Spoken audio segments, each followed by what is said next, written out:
Hello and welcome to week 8 of the League of Barons. I am your host, Joel Killingsworth, and joining me tonight, returning for the second time behind the commentary booth, is Dale Capron. How are you doing, Dale? Doing great. Thank you, Joel. And joining him for the first time is Gonzo Herrera. How are you, Gonzo? I am great. Let's get this on. All right. Gonzo is a local here in Birmingham. Joining us from Auburn, Alabama, we have none other than my brother, Scott Killingsworth. How you doing, Scott? Nepotism had nothing to do with me being here. Just saying.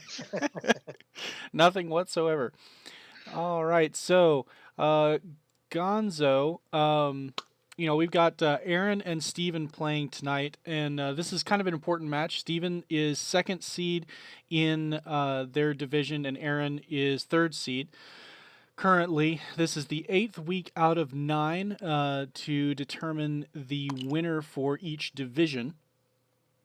So this game has a lot riding on it. To determine who really is in a better position to take on the top seed in Division One for this season.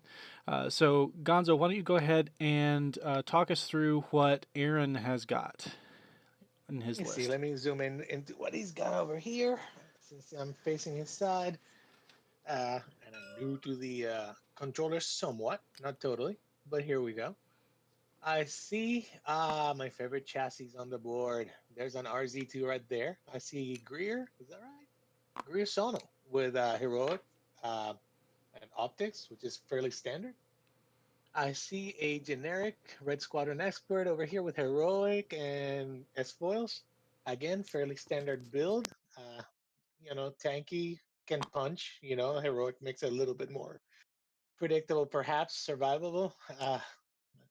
Let's see over here. We have another Red Squadron expert, and then we have something that I despise, which is a bomber because I have lost so many matches to bombers, but they are solid. They are solid. I don't think I've seen this particular configuration, honestly, of bomber across the board from me. Usually, when that happens, it's another fellow Baron, Sean, who brings the bomber action.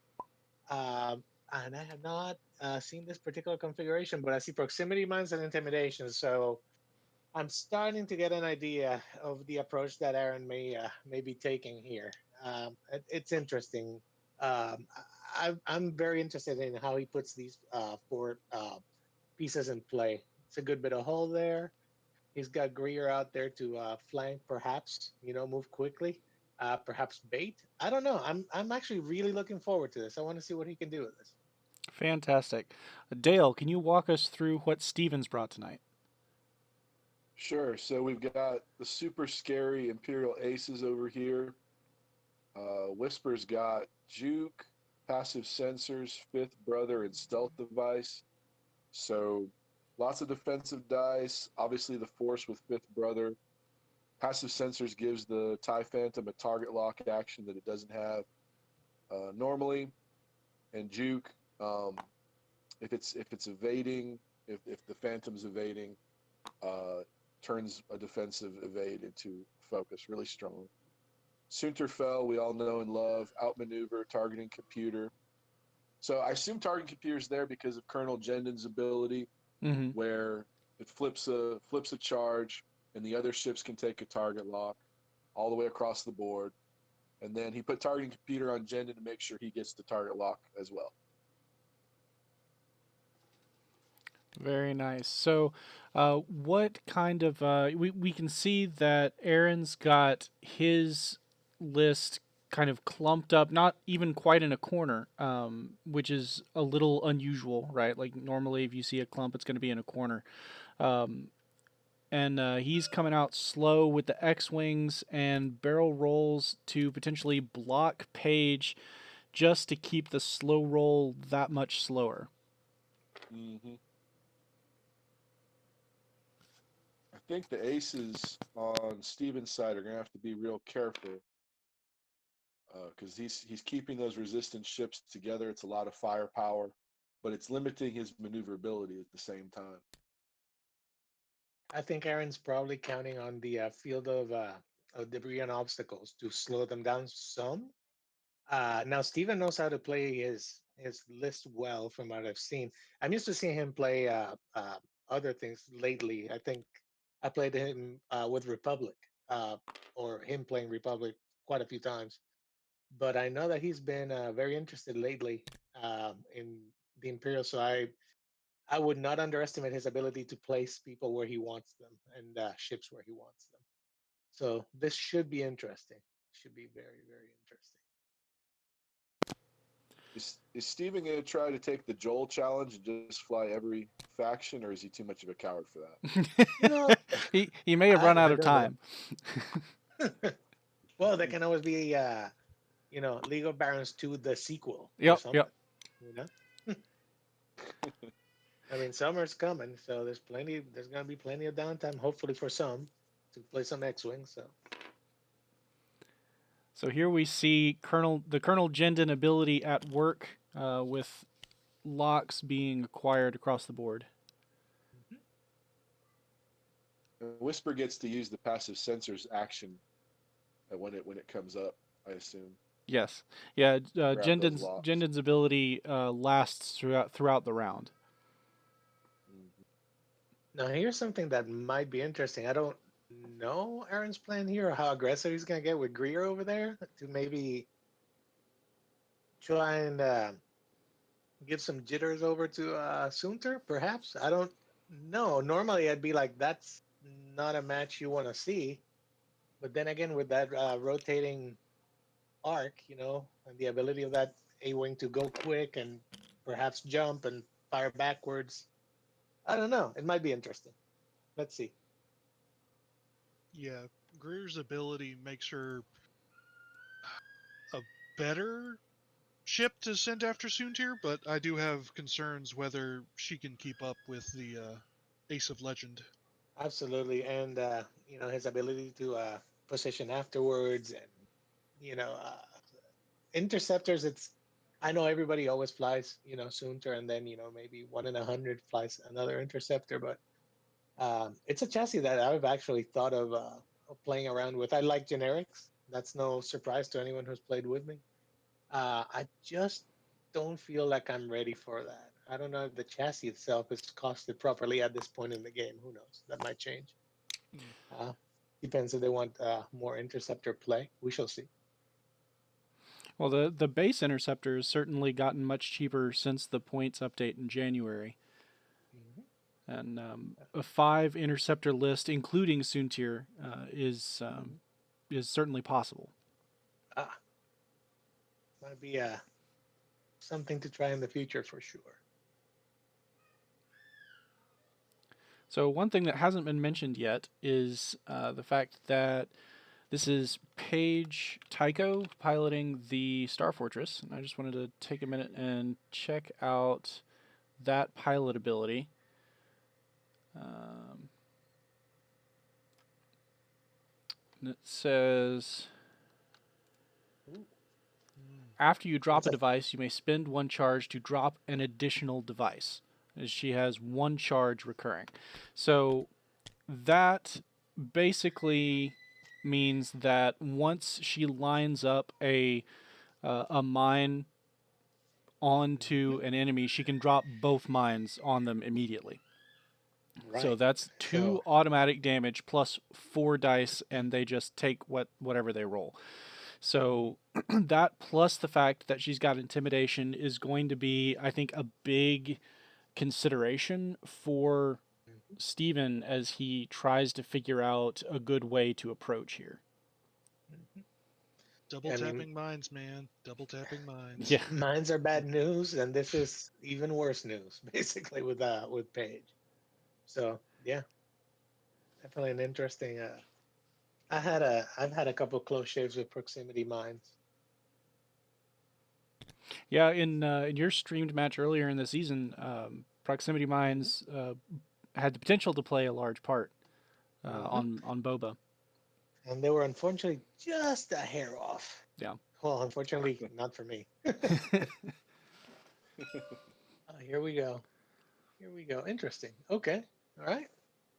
Kind of I'm guessing Aaron's kind of telling him, is today the day, Sunter? Are you? How lucky do you feel? It looks like I think to slow roll.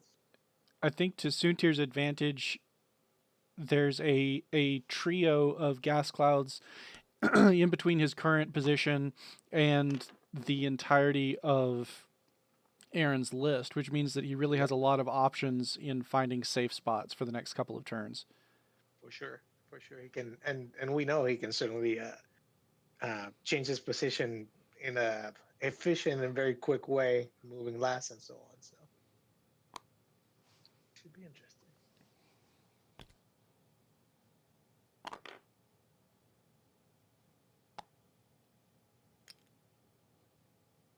So Dale, if you're Steven and you're trying to figure out the best place to insert your aces here, what are you thinking? What are you trying to get out of the next couple of turns? You want to give them an out. You want to make sure there's an escape valve so they can turn back out and kind of fool people. Um, yeah, see, Soontir pulls the barrel roll to the left, gives himself more space. It really looks like he's got to go forward next turn, but he really doesn't have to. He can still hard turn, barrel roll, and be right back out. The thing that aces do not want to do is face all that resistance firepower at one time. One at a time is great, but all of them at once is really bad.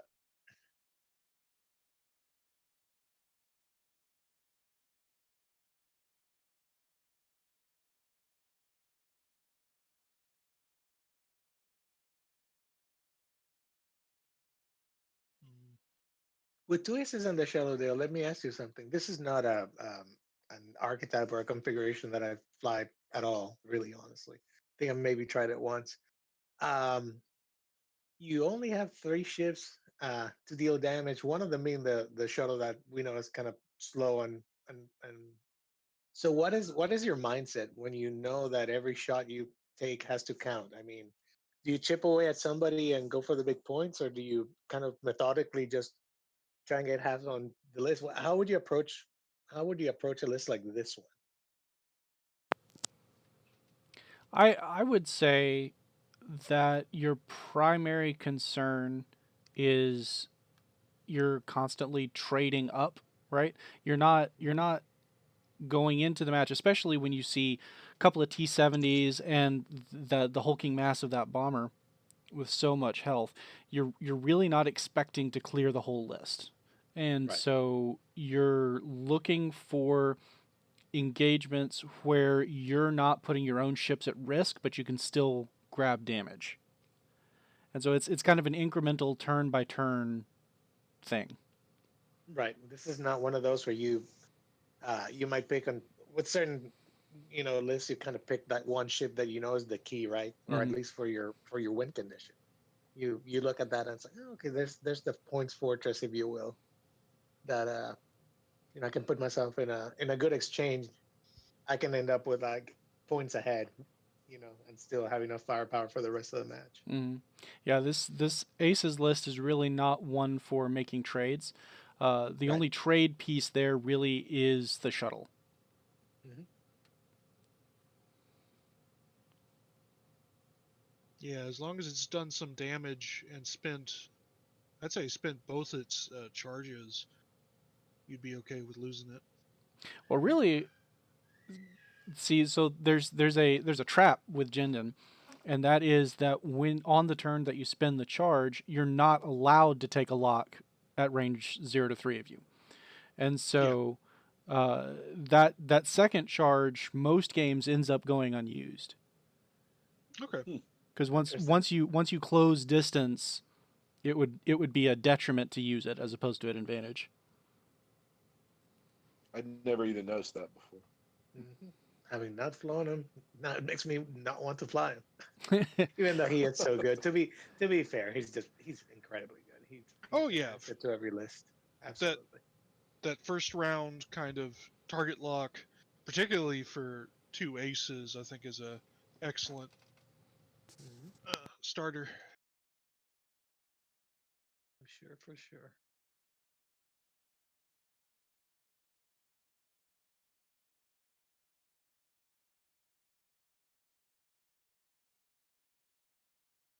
So far, very much a positioning game and a jockeying for position and placement. No one committing to anything quickly, which probably explains why these guys are playing for high up in the food chain, so to speak. They're not in a hurry. They're methodical. They're careful. You have to be real patient with the aces, I think. Hmm. Oh yeah. Yeah, yeah. I mean, like I think Joel was saying while you were mentioning, it's like it's not a trading, it's not a list to be trading with. You know, losing an ace is heavy. Hmm. I must admit, I'm rather interested looking at the resistance list. I'm very interested to see how well intimidation works with Page. Hmm. I mean, it's a big base that you can kind of jam up into people's lanes, but I'm interested to see if it's going to play a factor in this game, or if the aces are just going to be able to slip by her. Yeah, without a really impressive dial or a reposition of some kind, intimidation, it's harder to use offensively. Um, but that does create a very large no-go space for aces. There's no way that you want to end up bumped on its grill. There's absolutely no way you want to end up behind it. Yeah. Hmm. So it represents a large area of control. Yep. Leon Range Clark DePiano. in the stream chat points out that the E-wing ship ability is superior to Jendon in terms that the E-wings can still take locks at range 3, um, but Right. the 2 points about that is it's just for the E-wing and not for the whole squad, which is really the point of Jendon, is that it Right. enables everything to go ahead and grab that. So it makes all of your ships E-wings on the first round. Yeah, he's a force multiplier Yeah. basically. Yeah, but Yeah. then also it's in a different fashion, and so there are different synergies available to it. Though on a moral level, I agree with him.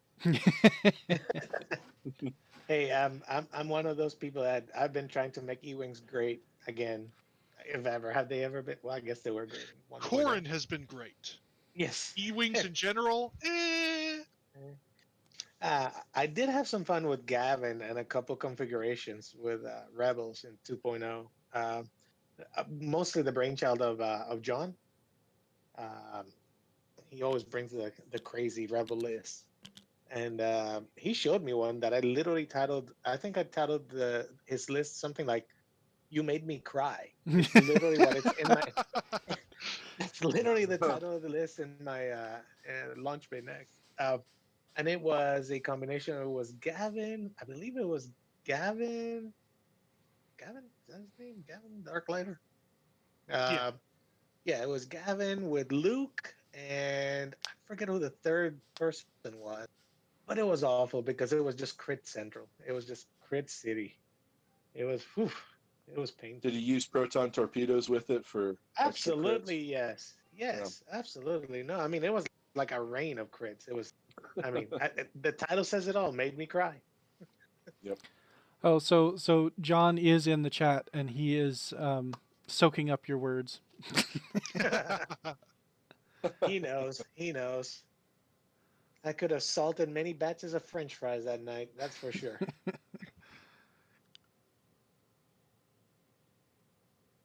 But I love playing John because I mean, honestly, every time I play him, I learn something.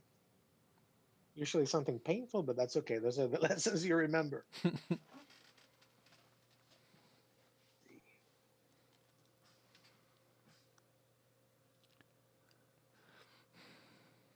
So here we are moving into looks like the third round. And the first decision is going to be, where does Whisper decloak to? I think at this point you probably Whisper decides to refrain from decloaking. Hmm. Interesting. So that means we're probably going to see something like a non-committal one bank going towards the rocks, but still with plenty of opportunity to bug out. Hmm. Slip out, slip sideways. Yeah, maybe even a one straight, since there's going to be a rock in front of you, but you're not going to be there when it's your turn to move.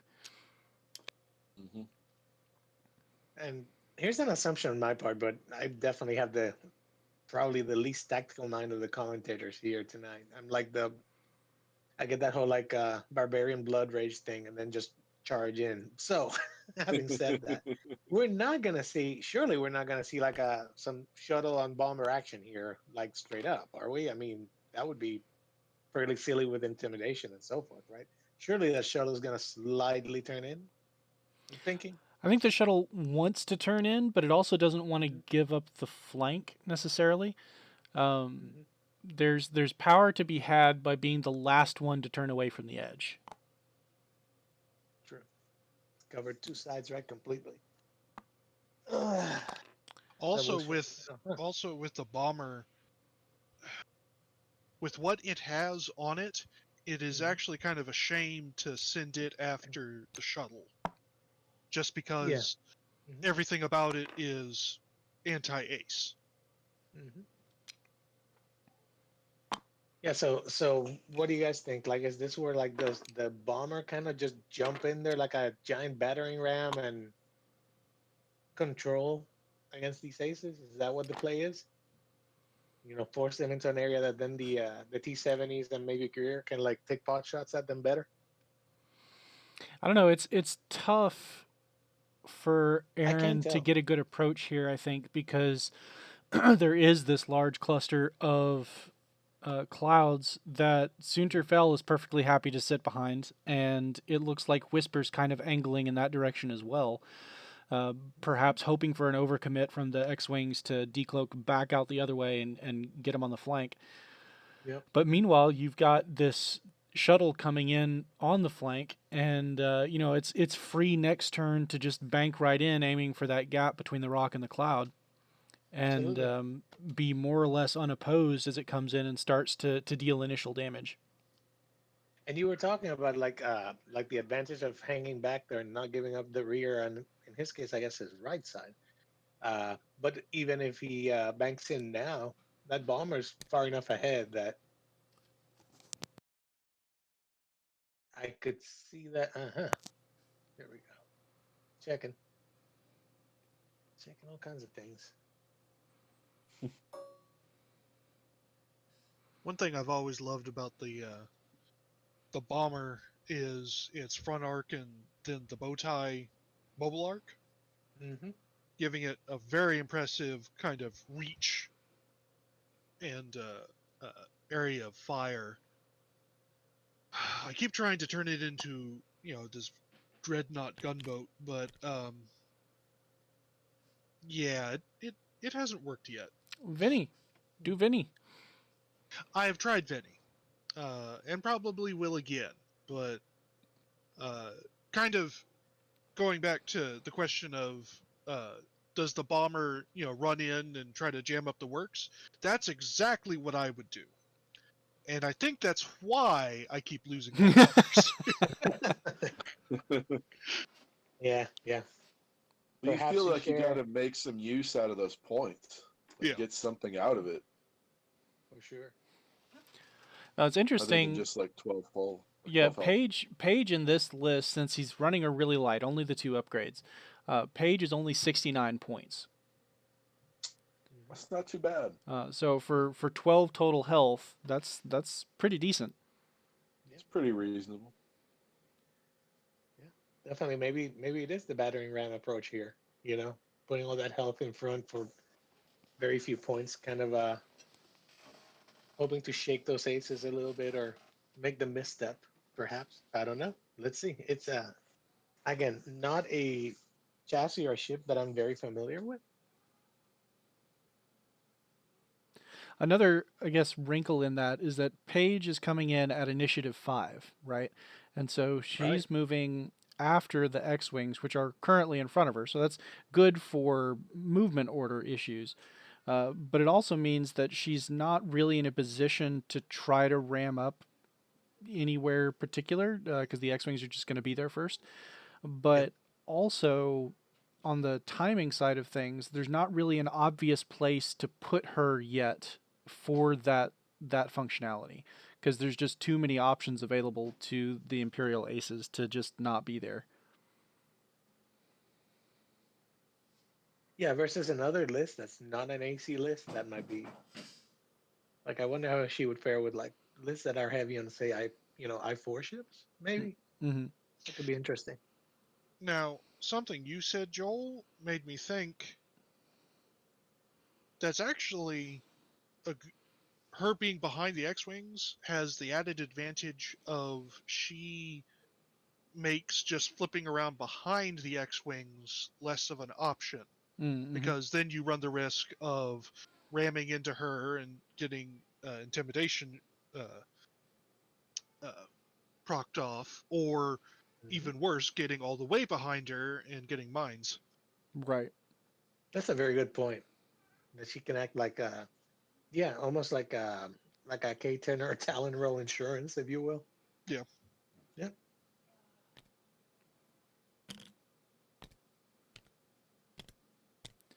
So Dale, what do you see out of Soontir over the next couple of rounds?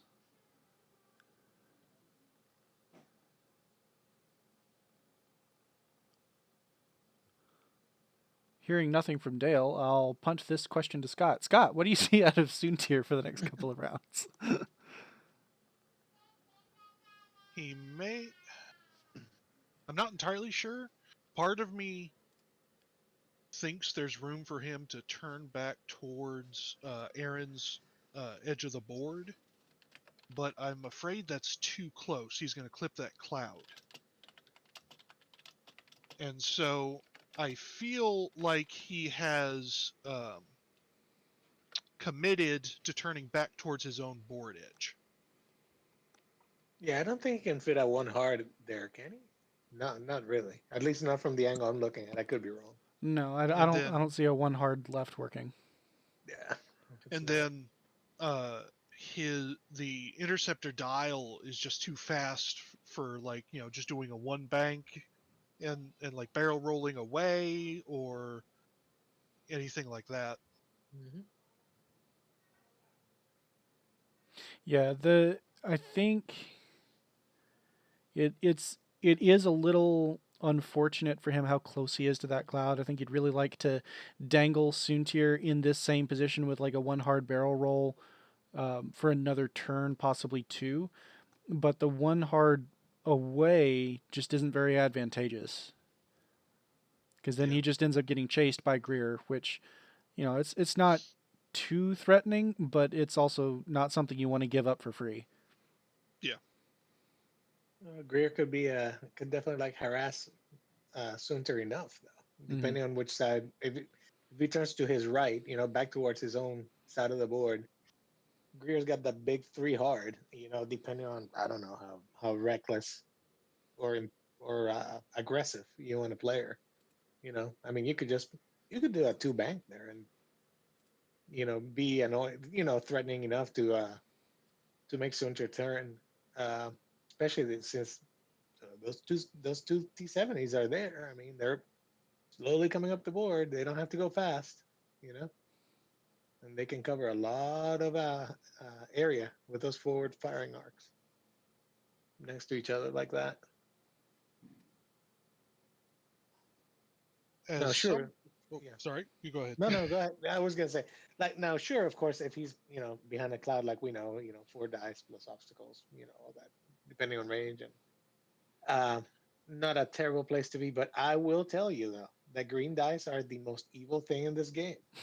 And and I have lost way too many fangs and A-wings and even silencers because I'm behind a cloud and everything's hunky dory and you roll five dice and I've seen the five blank come up. So you know, just fair warning there, Sunter. Just saying. Yeah. That's Uh, yeah. uh, as someone who loves flying himself some RZ2s. Hmm. This is definitely one of those situations where one of the things I don't want to see with RZ2s is three agility ships because it's Yep. really hard to punch through. But then again, with the consistency you can get with a 2 dice ship with advanced optics, Yes. that's something that Soontir can't really ignore because that consistency can get through even just a little bit of bad luck with dice. Yep. This is true. This is true. Oh, here we go. So here we Oh. see the decloak out of Whisper coming back behind the protection of the clouds. Mm-hmm. We could potentially see an aggressive move here, trying to get behind that long cloud, or something a little less committal. Mhm. Having the one banks available on the Phantom dial Ah, with that decloak is really quite amazing. Yeah, there was a lot of danger of Aaron just banking his ships straight up, which kind of made Whisper's decloak in the opposite direction a dangerous prospect. Agreed. and this is exactly what we were talking about. He has with those three ships. Look at the blanket of arcs here, of the overlapping arcs that he's got Mhm. going. Definitely making it. Oh my goodness! So he did go full on aggressive, Yeah, like I mentioned with Greer. Okay, I mean why not? yeah. I There's think there's just not the right really an move. opportunity for Soontir to make him pay for that. hmm hmm And if Sunter for whatever reason dialed something super hyper aggressive, you know, towards Aaron's side of the board for whatever reason, clip the cloud. That T70's right there. I don't see it. I don't see it. I think that cloud placement, like you said, Joel, I think you had it right. That it was just a little too close to really allow for Sunter full shenanigans there. So here we have an interesting choice for Whisper. Um, Mm-hmm. Looking ahead at decloak options for the next turn, I don't think that decloak to the left will fit. Um, Mm-mm. so he's taken the passive sensor's action, so he's locked himself into that positioning for the following turn. So it'll be interesting to see what his decisions around the cloak are next round. So here we have the one turn away with Phil, Mm-hmm. which is sort of letting himself be herded. He's got the A wing right behind him. He's got that X wing coming up not too far behind. And then if he Mm-hmm. continues around toward the top of the board, he's going to run smack into the bomber and another X wing. Mm-hmm. Yeah, Aaron definitely taking advantage of his forward arcs of fire, his fire arcs here. Yeah, and To make it, yeah, this set of clouds is really a danger point for Aaron. It was going to be too easy for the aces to kind of gain that area and always have the cover that they needed. So him yeah, flushing Soontir away from there is a big tactical advantage.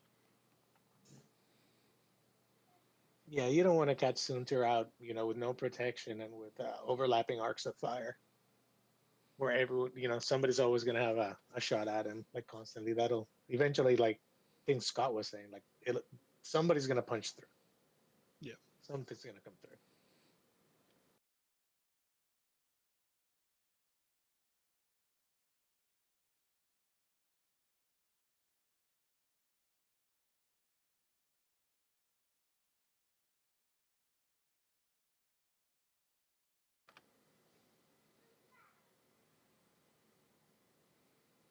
So it looks like with Paige only having Jendin in her arc, it looks like we may have a Battle of the Behemoths after all.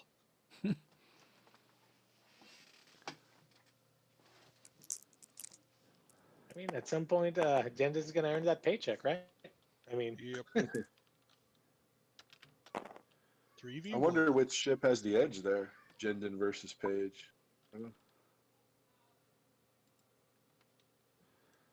well, if Jenda's not careful and he gets double proxy, that's gonna sting. I know he's got a ton of hull, but Yeah, the double proxies can potentially do 6 damage more if there's crits involved.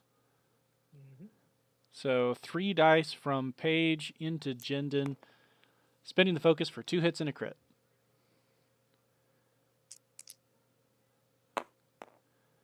Jendon rolls nothing, takes 3 shields.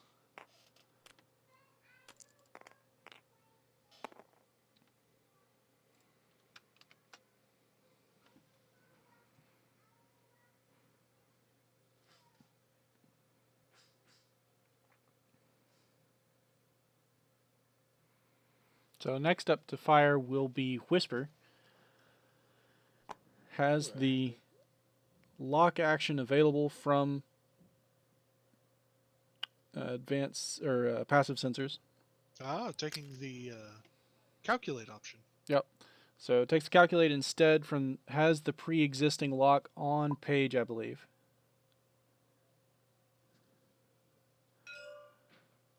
Looks like we have a range 3 shot in Bullseye, though Bullseye won't be relevant here. Trying to take out Page. Looks like he's really concerned about the area denial from the bomber as well.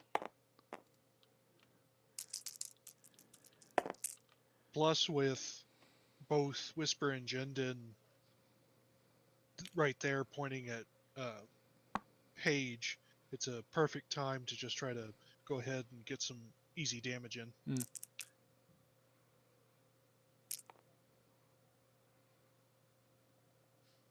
By the way, sorry, gents, for a second there, I was praising my ISP for not dropping me. Oops. So here we have the spend, the lock, and the calculate for 2 hits and a crit. Nothing dodged. 3 shields lost on Page.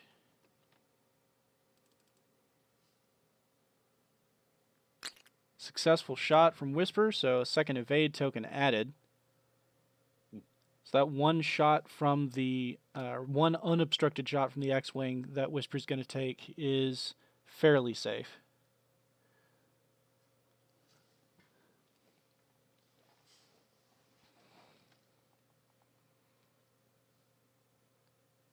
Looks like Greer has the range 3 on Soontir. Soontir hoping that that focus token's enough.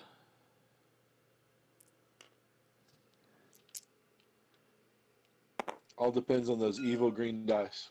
Yeah. And as you guys mentioned, that consistency of advanced optics, right? Yep, and here we see it in action. Here we go.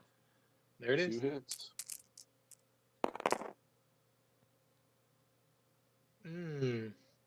Players Goodness, deciding focus. what that cock die means. Alright, playing it as a focus. And focus spend is enough. Yeah, TTS will, when you mouse over a die, whether it's physically cocked or not, will show one specific result. So if players agree, then you can go off of that instead of treating it as a physically cocked die. That's a good one to know, for sure. So checking that range, looks like a range 3, which Whisper is very happy about, allowing for a third green die.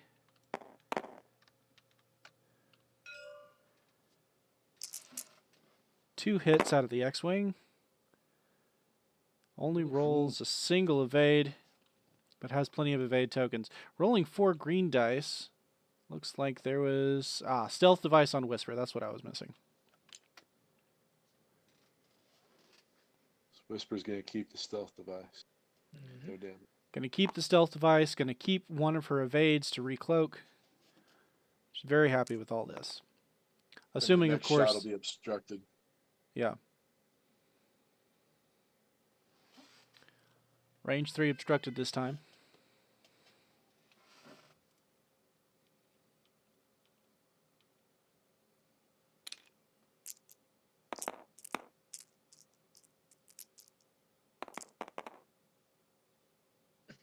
There's that pile of green dice.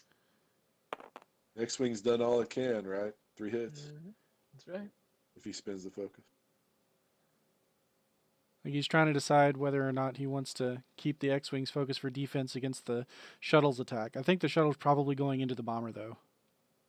I would think so, yeah. Yeah, so he spins the focus for 3 hits. It's the best he can do.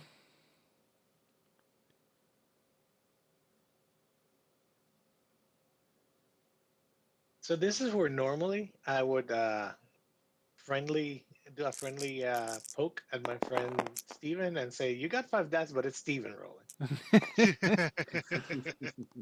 However, the computer does apparently take some of that bad juju away from Steven. Yeah, 3 natural evades, takes the 4th one from the cloud because he can. Because why not be like that? Okay. As a forgetful person, I know exactly why you do it like that. It's like we have a range 2 shot from the shuttle. With the target lock, I believe, from the Yes, earlier correct. charge. Is that a totally average die roll I see? Yes. Yep. Spending the lock and the focus for 3 hits.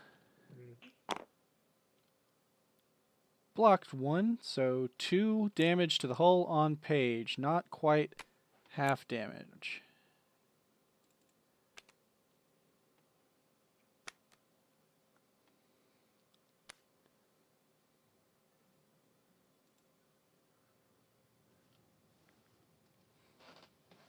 So So, now this round. I'm sorry, Go go ahead, ahead. Joel. Sorry. No, you go ahead. I was just going to say that it looks like initially the damage trade seems to favor Steven, but I'm really curious to see where Steven's going to go with his aces this following round. Because he could be in a position where he doesn't have any good decloaks with Whisper, and it looks like he's working through the permutations on what exactly he wants to do with that, with getting that cloak or not.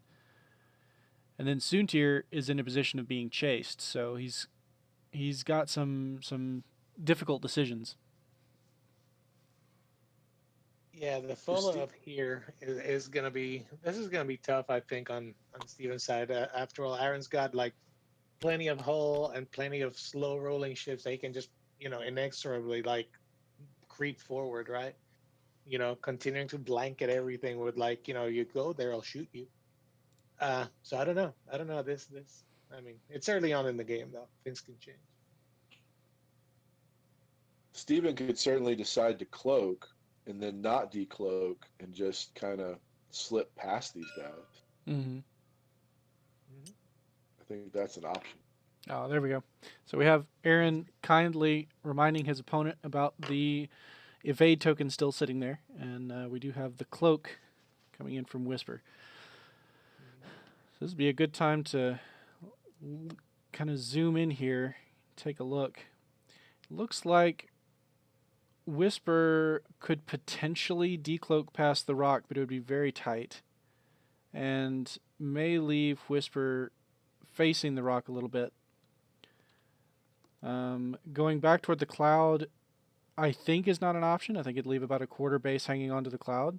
So in decloaking forward might fit. So I'd hazard a guess to say decloaking forward is going to be his only option if he wants to decloak this next turn.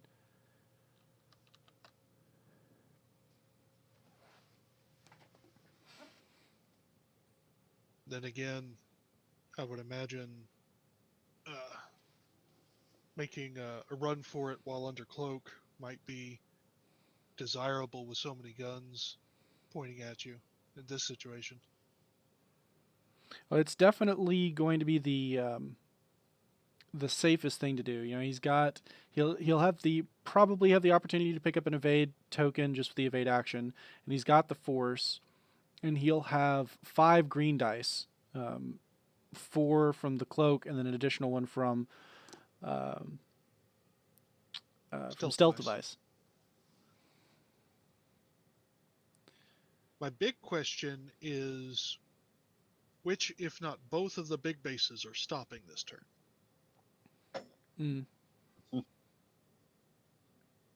I'm curious which way that bomber's gonna get flung. We were talking about that I-5 on the bomber here, Yeah. and but intimidation. So I don't know. It doesn't calculate in my brain. It doesn't work. But Aaron's clearly making it work. So I bet if he does move, if Paige does move, she's going to either bank or turn towards the aces. Do you think that the one bank right on page fits past the rock? one bank right. Oh, Maybe. I wish I had a top view. Maybe. I think Really so. close. One bank? Yeah, Because sure, if sure. that fits, I think that would be pretty much ideal. It sets you Yeah. up with arcs on all of the interesting places. Hmm.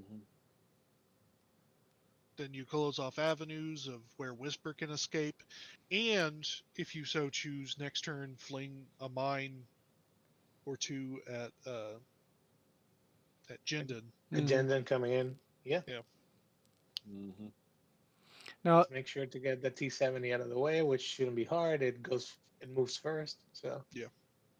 another thing that's going to be interesting is going to be to see where Aaron decides that the mines are worth dropping, because they're obviously going to do more damage as a percentage of the ship's total health if he can catch one of the aces behind sure. Page. But that's going to be more difficult to do than just laying a potential 6 damage into the shuttle. Because if if the mines roll hot, then he could just wipe out the shuttle as it stands right now, almost, after only taking one shot into it. So it's going to be a whether he considers 2 in the bush to be worth 1 in the hand, so to speak. Yep. It's gonna be a matter of how he what his risk assessment skills are and taste for risk. Let's see. And Paige still sitting on 7 hull. Correct. I mean, it sounds like a lot, but she can melt fast. Mm. Yeah, Whisper and Soontir You together, want to and drop the bombs before she dies. yeah, absolutely. And Steven's already shown that he has a preference for shooting at the bomber. Hmm.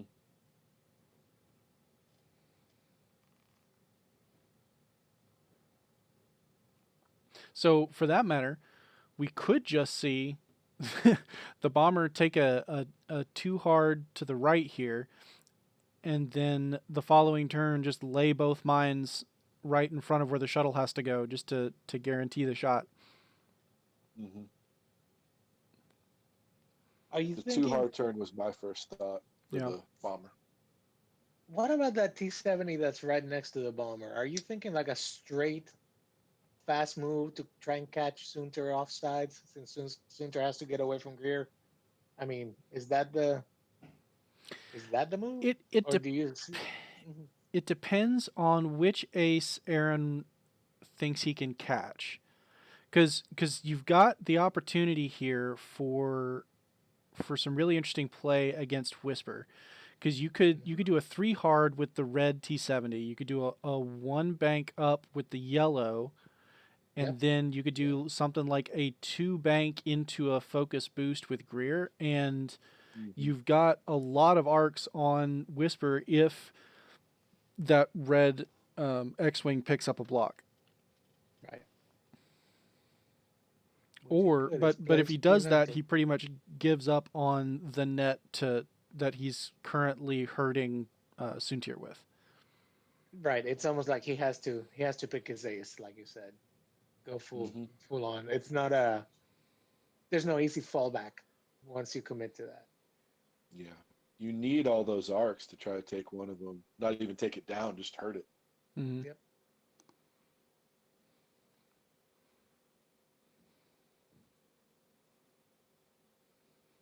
Although Whisper is sitting with 5 total health.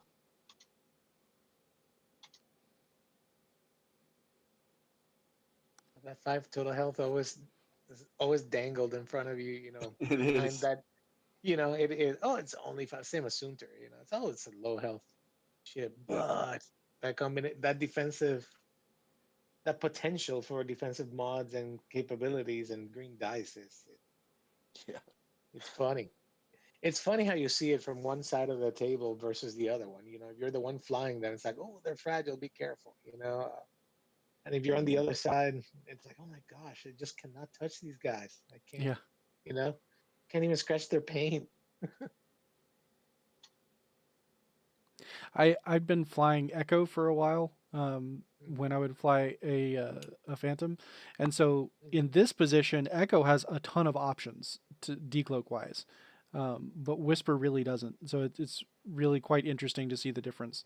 Because if this was Echo, for instance, you could decloak back to the right and get around that rock. You could decloak forward to the left. Oh, here we see Mm-hmm. the decloak left failing. Mm-hmm. So that's going to be no Oh. decloak for Whisper.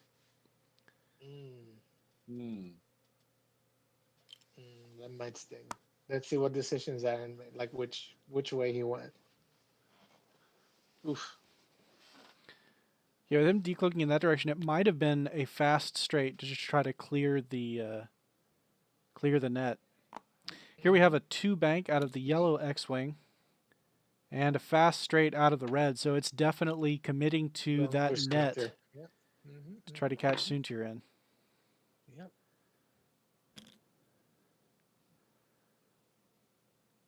We have the shuttle coming on in. Looks like it cleared Yeah. on all sides. That will be an action available for the shuttle. That's pretty impressive how he cleared that cloud on his left. I really thought he might clip that, but okay. Wait, on his right hand side, I should say. Sorry. You didn't know this was a 3 aces list. You just thought it was 2. Right? It is Jendon's showing interesting. his chops. Yeah, Jendon's showing some finesse there. I'm impressed. So here we have a lock from Jendon onto the bomber. Makes sense. Watching Jendon do that is like watching a cow like doing a ballet or ice skating. It's just crazy.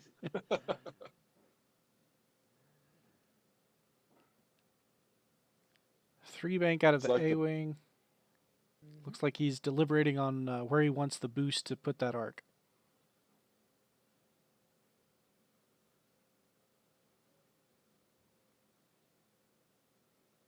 Yeah, if he really wants Soontir and Whisper's going to bug out anyway, might as well go straight. Mhm.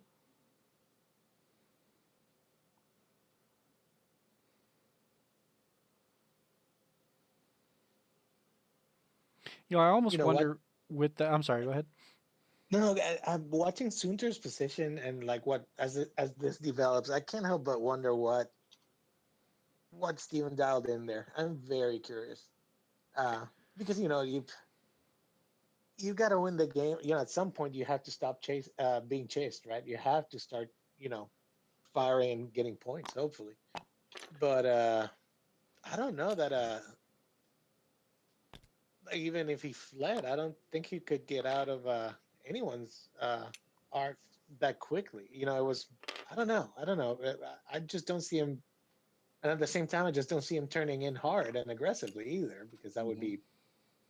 So I don't. I'm really curious. That's to use Charlie's phrase. That's a terrible Sophie's choice kind of a thing going on here. No good choices here. But let's see. Maybe he'll pull a rabbit out of the hat. So here we see the 3 hard left with Whisper, which gets Mm-hmm. Whisper blocked up on the yellow X-wing. Wow. Only leaves her vulnerable to being shot by the bomber. That may be range 1, but 4 dice into 5 dice Mm-hmm. has a reasonable chance of walking away unharmed. 4 straight from Soontir. He's definitely very aware that he's in a net and was trying to gain as much distance as possible. Okay, so you did do the option one, if you will. There's no way to get his bullseye back around for double tokens.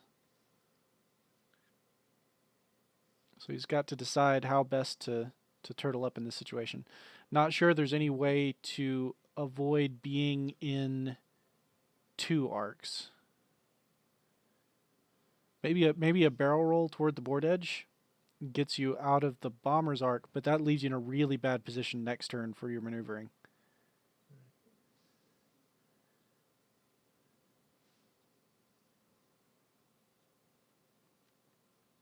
I almost wonder if the hard 2 in to face the rock wouldn't have been better here. That way you could spend your repositions to get out of some arcs and maybe still grab bullseye on something for a focus. And assuming that you live you have the following round, you can end up behind the formation. Definitely, that would be very high risk, high reward, and of course, now we know where Aaron was going, so it's Yeah. just change the calculus. But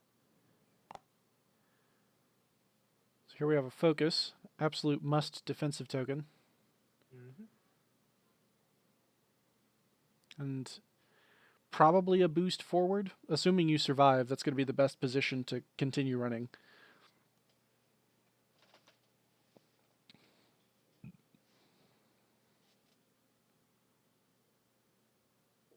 Yeah. So it looks like you'll probably take a pair of range 3 shots from 3 die attacks. Not the best, but as good as could be achieved in this situation, I think.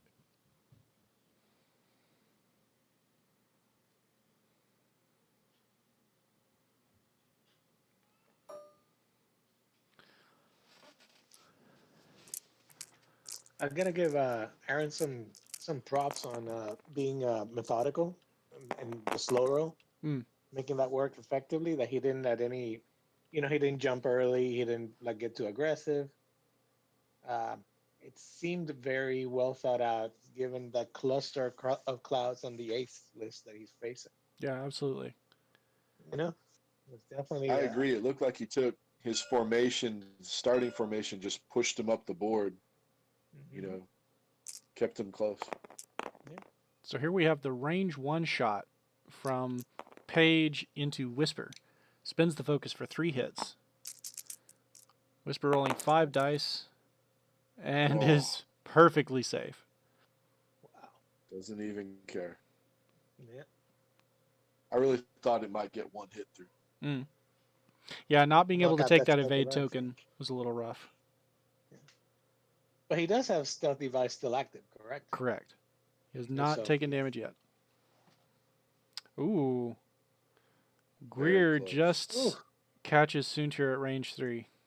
a tiny little corner right there, man. Now We these know are it'll the be 2 things. hits at least. Yeah, these are the things like I'll total segue here. These are the things that I miss about manual, real life X-wing. The combination of human tiny micro errors that you can't really reproduce when like the machine's doing the moving. You know what I mean? Like everything's perfectly mapped out as far as I know. Um, I don't think they randomize anything like that. That would be kind of crazy.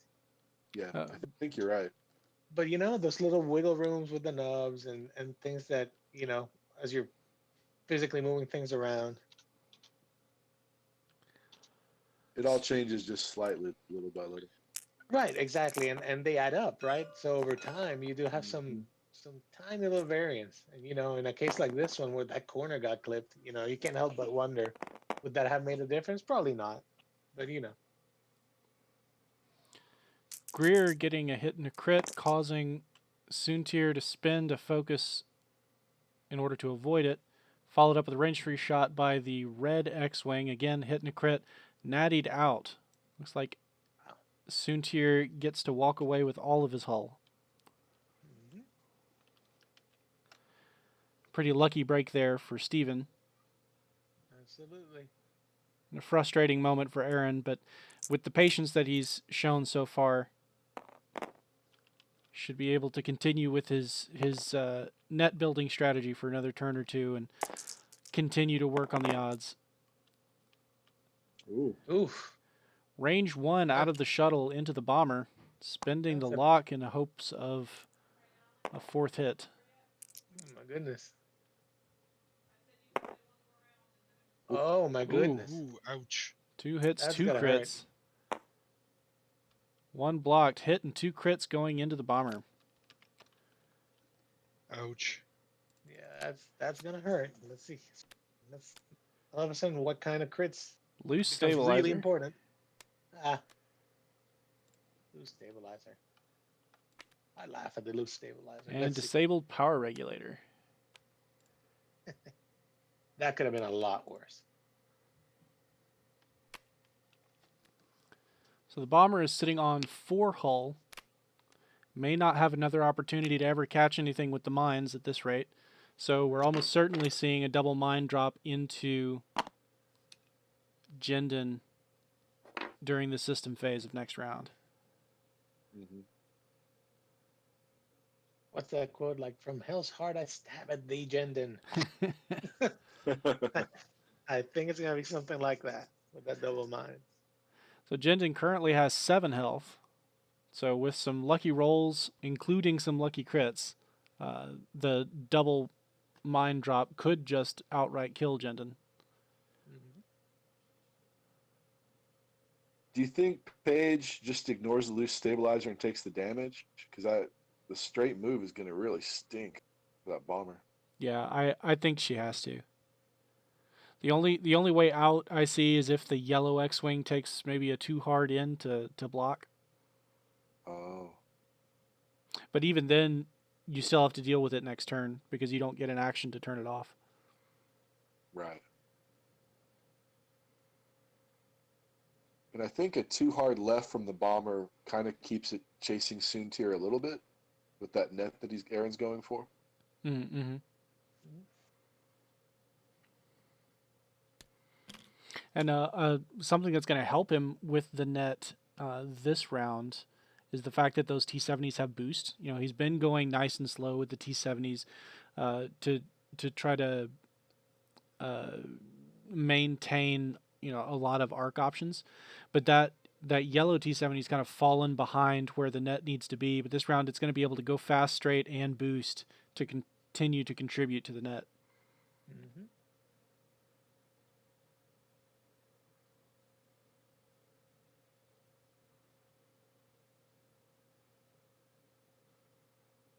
Yeah, at some point, Sunter's gonna have to decide to, stop being herded and, turn around and face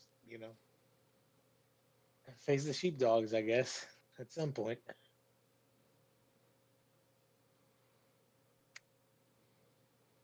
There's only so much room left on that board, right? Yeah.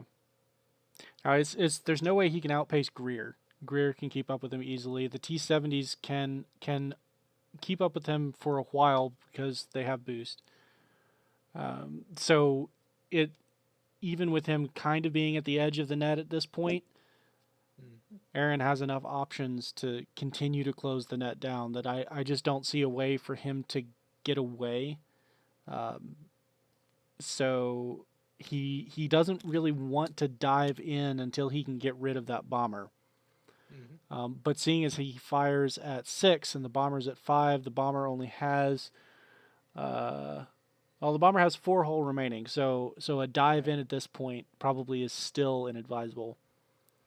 It's going to be a hairy turn. A lot of correct guessing is necessary, and then on top of that, some dice luck. Yep.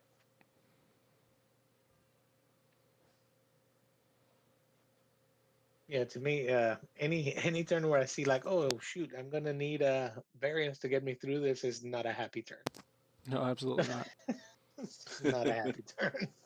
That is something I cannot control.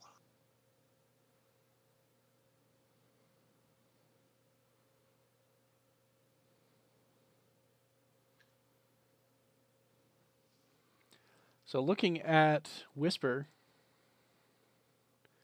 and the positioning there, it looks like that forward decloak may actually be blocked by the barest tip of the cloud. It's hard to tell from this angle, but I think both side decloaks are off the table. So we may see we may see another round of Whisper just not contributing at all to the offense of Steven's list. Yeah. Not being a factor here. Oops. Now, if Whisper can decloak, what do? Do you kind of run to reposition? Do you try for some sort of turnaround maneuver? Because it looks like nothing's going to be pointing in his direction, except for maybe, oh, we got bombs. Yep. There they are. So here we're going to see the entirety of Page's arsenal being dropped on top of Colonel Jendon.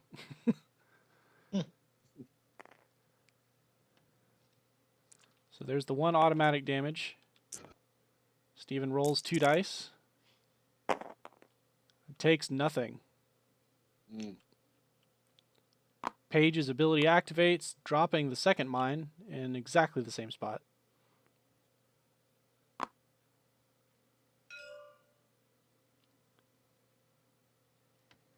Colonel Jendon taking 1 more automatic damage, putting him down to half, and rolling 2 more dice. For Oh. more nothing. Wow. Ouch. This honestly is probably the best outcome for Steven. Oh, yeah. It is, for sure. Minimal damage to basically the wrong ship. Yeah. Hmm. Yeah, and I wonder if that's why he came in so aggressively last turn instead of hanging back to wait, taking another round to stop, is that he wanted to provide Aaron with the opportunity to bomb the shuttle. Interesting. Yeah, take such a large area weapon, I guess, or ordnance out of the equation, right? For when the aces are trying to do their moving and posturing and so on. So here we see Whisper's decloak failing for the second turn. And so we'll see where he goes from here. As long as he makes it out of the clouds, he should be set up to get back on top of his positioning game next turn. I'm a little confused why orange. Oh, okay. At first I was confused why orange just went straight. I'm still a little, because a 1 bank would have given him more chance to chase Sunter down. I But think he really doesn't want. Maybe he's afraid of the too hard and then barrel rolling back towards the bottom of the board. perhaps, but then again, that's what Greer's for.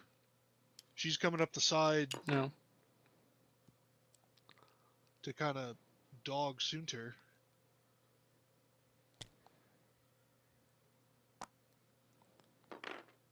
Yep, super aggressive chase. Here we go. Yeah, 5 straight out of the A-wing. Hmm. Got a potential for a boost here if he wants to get really aggressive.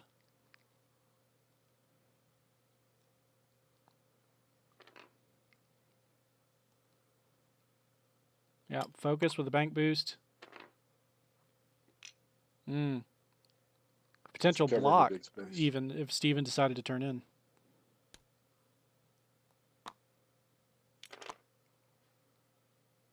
And just overall continuing that net. I think the X-wing went straight to make room for the bomber there. Yeah, that 1 bank might not have been enough room.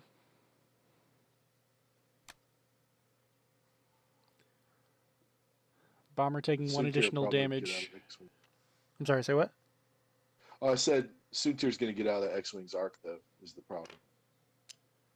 It cleared for the bomber, but Sunter will get out.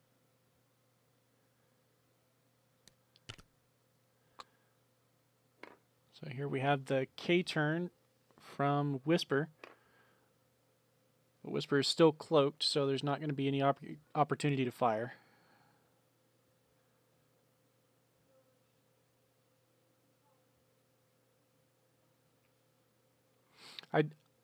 I don't hate the positioning of that X-wing though, because if oh, here we are. Soontir's too hard clears, and that's almost worse. Yep. Yeah. I think maybe his best play here would be to grab an evade and then barrel roll in between the X-wing and A-wing to dodge 2 arcs and pick up the focus from the bullseye. He'll take a single range 1 shot but then he'll be able to take his own shot and be double tokened for defense. Yeah.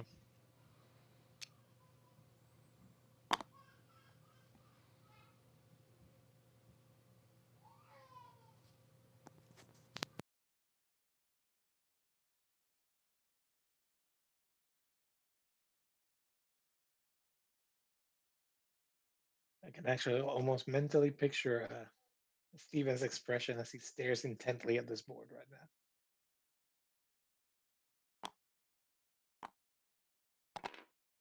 now. Ooh. Ah, interesting. Okay. Okay. So if that dodges the A-Wings arc, which it does look like it did, then that ultimately results in the same, except I think he boosted into the yellow X-Wings arc. Ah, true. Now, how much hull does the page have left? That would be 4. Four still. So, I mean, So potentially he could take Page off the board. eh, It's possible, and he's going to I try. guess. Yeah.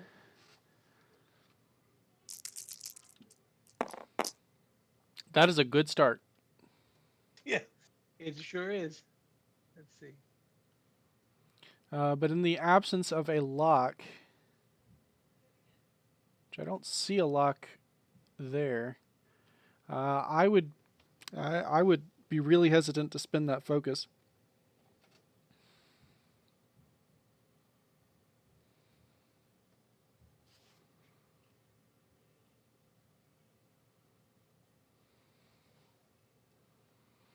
The lock that's currently assigned to Soontir belongs to the red X-Wing. So he's only got focused shots coming back at him, but there are 2 of them. And with only a hit and 2 crits, it's not terribly likely that he kills the bomber. Oh, but he goes for it. No guts, no glory. Okay. Yeah. 1 Oh evade. my goodness. Both crits go through. Damage sensor array first. Stunned pilot second. Not enough. Oh, Maybe not. there was only 3 hull left from the Oh, from yeah. turning. That definitely changes the Yeah, calculation. it does. Yeah, right there. Okay. Not quite Yeah. as Maybe Steven was thinking the rear arc on the Lambda could finish the bomber if Soontir hit hard enough. could be. Well, the Could problem be. is I that mean, the bomber has the next shot. So here we see the 4 dice from the bomber. Spins the focus for 3 hits. Soontir only has the 1 evade and is going to see a second shot coming up. Oof. ooh, Only rolls 1.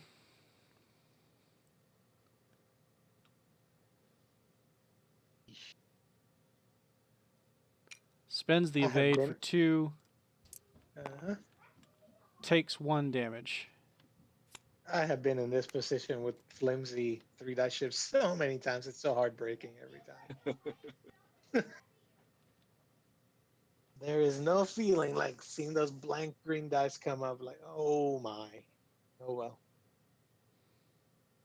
But yeah, knowing now, I thought Paige had 4 left. She had 3.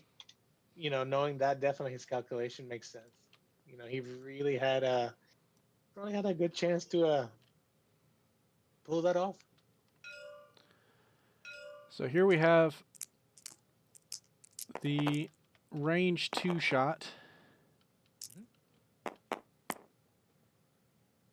Focus spent for 2 hits. That's enough to kill Soontir if he doesn't get an evade. And there's plenty of evades. Look at that. Soontir flies out with his points intact. Wow. Wow, indeed. Rear arc range 3 shot from Jendon into Page.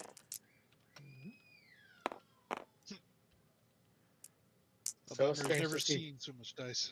Yeah, I was gonna say 3 dots on a bomber. Oh, look at that, people. Look at that. Let's see. Oh, and there's the variance karma police showing up and making an arrest right here. 2 more damage into Page, enough for the kill. Yep. Luck of the Irish. Yep, yep, yep. Steven is Irish, right? Sure. Is he? Well, he's got enough luck for it this game so far. For sure. So now that Page is off the map, the options that Steven has for where to go with his ships really open up.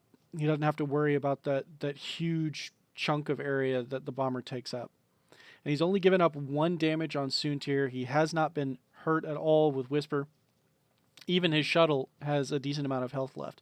So I would say that at this point, Steven definitely has the advantage and is potentially in the driver's seat for the remainder of the match. And he's got a whisper position perfectly to come back from the rear. More maneuverable, better positioning than the generics, than the T70s. I mean, and on top of that, the two T70s are somewhat spread apart now. They're not overlapping their own arcs of fire or anything of the sort where they back each other up. Mm. As low initiative ships, that's one of the things you at least you can try and do to counter a higher initiative pilot. I don't know. Could be interesting. Now In the rear, The Red X-wing has a lock on Soontir already, so he's not going to be averse to taking a Talon roll to stay on right? Soontir's 6. So Absolutely. we could see both the Red X-wing and Greer try to take up following positions with the yellow X-wing going for a block. Joel, can you remind me what are the blues on interceptors? All the 2s, so 2 hard, 2 bank, Mhm. 2 straight, and then the 3 and 4 straight as well. Gotcha. Okay. But he's got that rock right in front of him, so the straights are pretty much out. Yeah, those are out. I would imagine like a bank, two bank to his right, maybe to get away somewhat. I don't know. I mean, I feel if he does that, that's the easiest place for the resistance to continue their chase.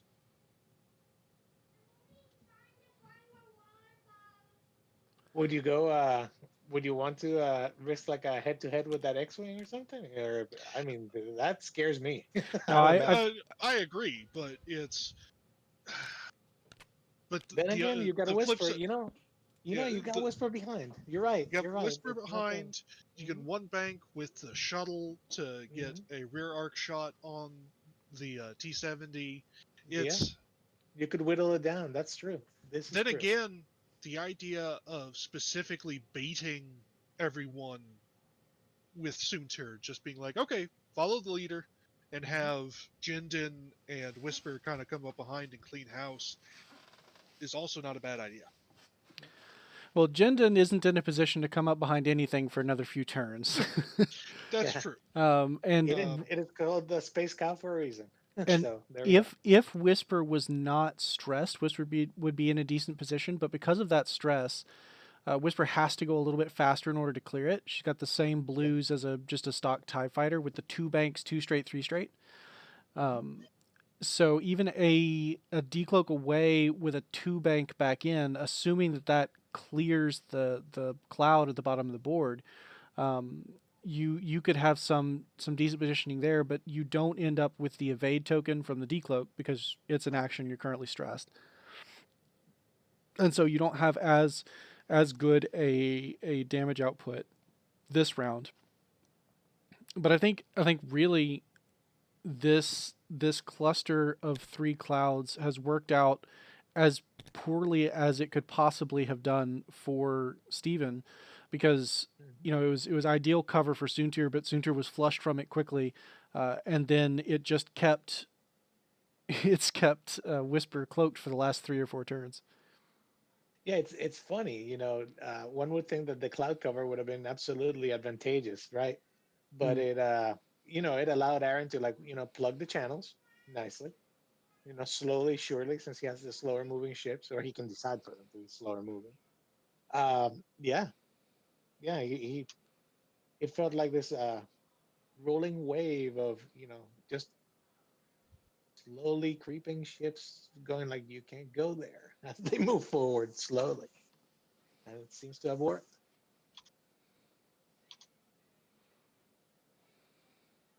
And we have what, five rounds left? Is that right? So I think they've been flipping it at the beginning of the round, so it'll okay. this will be the sixth. This will be 1, 2, 3, 4, 5, 6. So this is the seventh round out of 12. Slightly past the midpoint, so I mean there's still time definitely to see some movement and swings depending on how they guess and try to bluff each other and so on. Should be interesting. Yeah, Uh, given an infinite amount of time, I think Whisper by herself can probably kill the remaining ships without being in yeah. too much danger.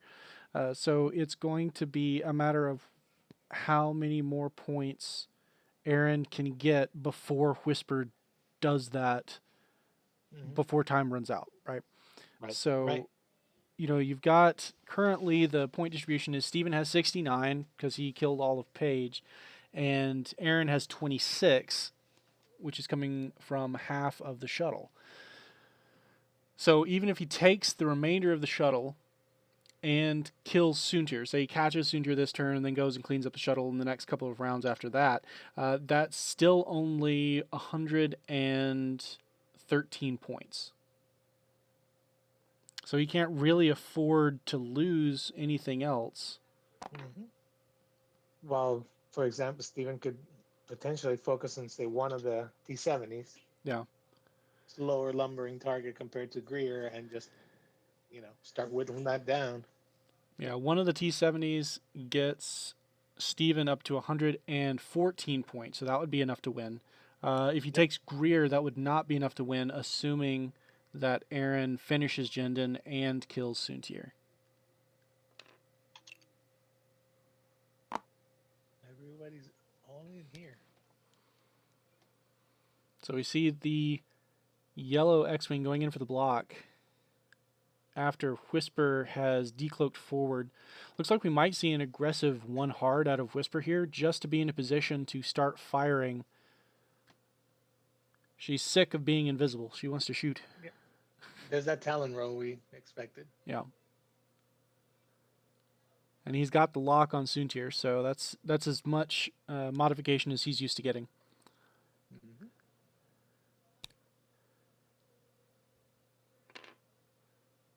Fiddling with the end positions for the Talon roll, making sure that he gets the one he wants. Hmm.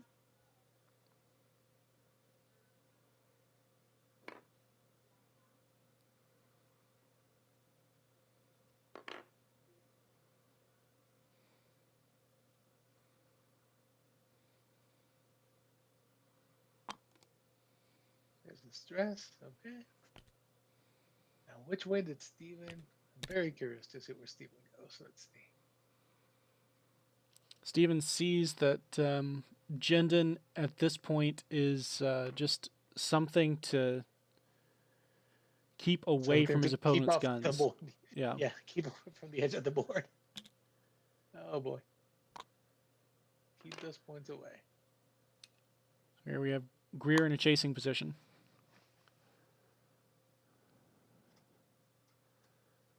Unfortunately, at this point, with only 3 guns, even if he does manage to catch Soontir, it's a matter of whether or not a single shot is going to do any damage because he's spread out so thin. Now I know if I were Steven, I would have made Sunter go to a 2 bank to his right, away from the center, but which probably would have been awful anyway, as they would have been caught by 2 arcs. So let's see what he calculated.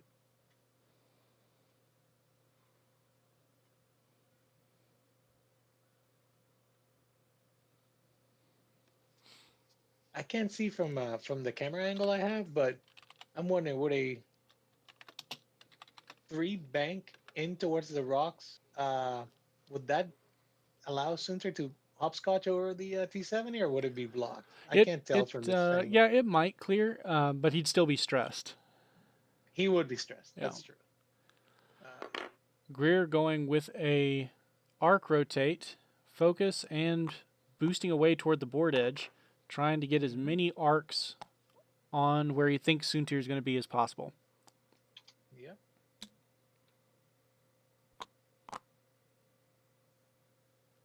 Here we have the one bank with Whisper, putting her in a position where she's going to go over that rock next round. Does not clear the stress. Oh, so he's actually taking a look at Whisper's ability. After you perform an attack that hits, gain one evade token. So that stress will not keep Whisper from picking up an evade token and recloaking this round. There's a block. He went the other way. Yep.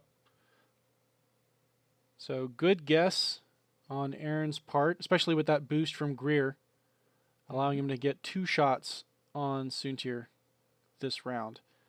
Soontir picking up the focus because he's got his blocker in bullseye.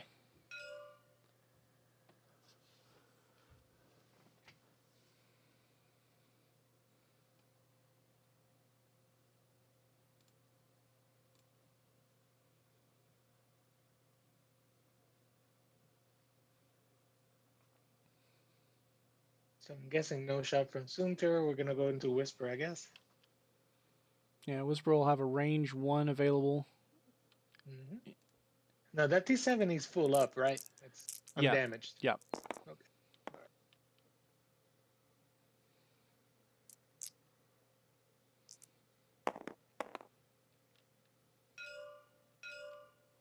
Yep, so range 1 from Whisper into the yellow X-Wing. Yeah. 2 hits. Whisper really needs this to hit to get that evade. And it does. 1 damage Yep. into the yellow X-Wing.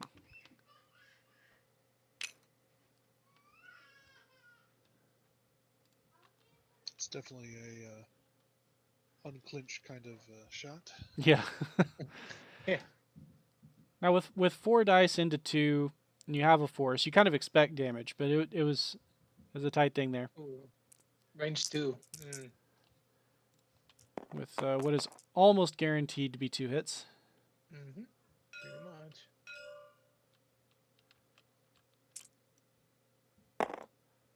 Hit crit again. Oh goodness. Okay. Save me, Duncan. Let's see. And 2 evades. Doesn't even have to Look spend the at that. focus. Look at that. The ultimate That- strategy: roll natties. Yeah. If all else fails, right? Yep.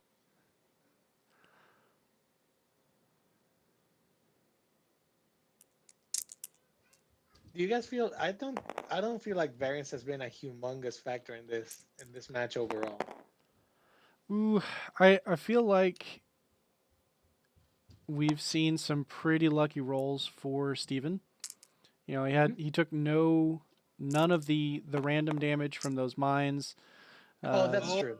That is Oh. true. Look at that. Yeah, Oh, 2 blanks and a It's, focus into 2 blanks and a focus for the red X-Wing. ouch. Soontir flies away from 2 more range 2 shots without even spending a focus token. So I think those dice right now were like I feel attacked by those dice. Yeah. I was talking about there's not a factor, and the dice are like, oh really?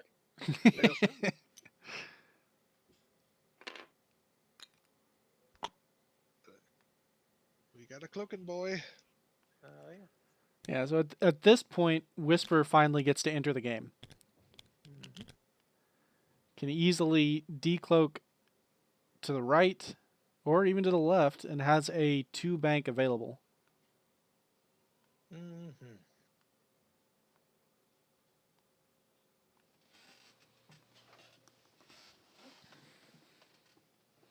And it's at this point where you can really, like, if you've ever chased aces and set the perfect trap, had variants not go your way and then them slip away, never to be in your clutches again for the rest of the match.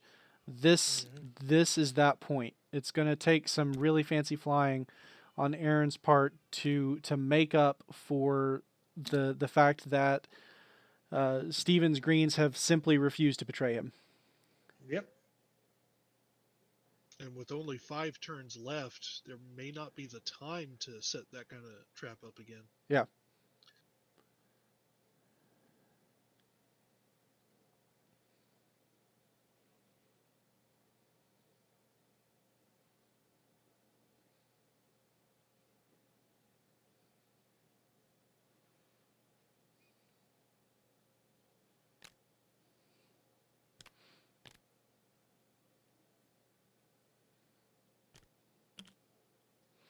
So I have a bit of context to share, and that is that I'm in the same division as Aaron and Steven, and I'm currently in the lead in that division. So Steven has been right behind me the entire time, not giving me any Any breathing room? any breathing room whatsoever. So Uh-huh. to see him in control of this game is not where I wanted this to go.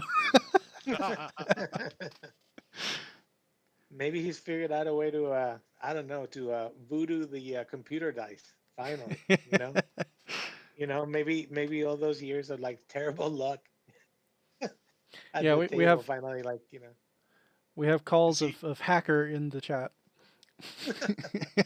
is he ever going to want to go back to physical dice?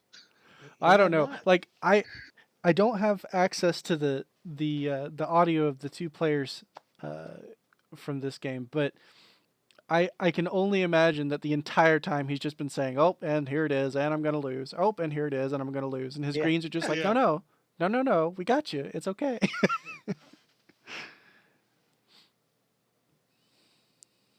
that is so true and so funny. For those of you who may not have played Steven across the table, he can certainly sometimes be our Eeyore for sure.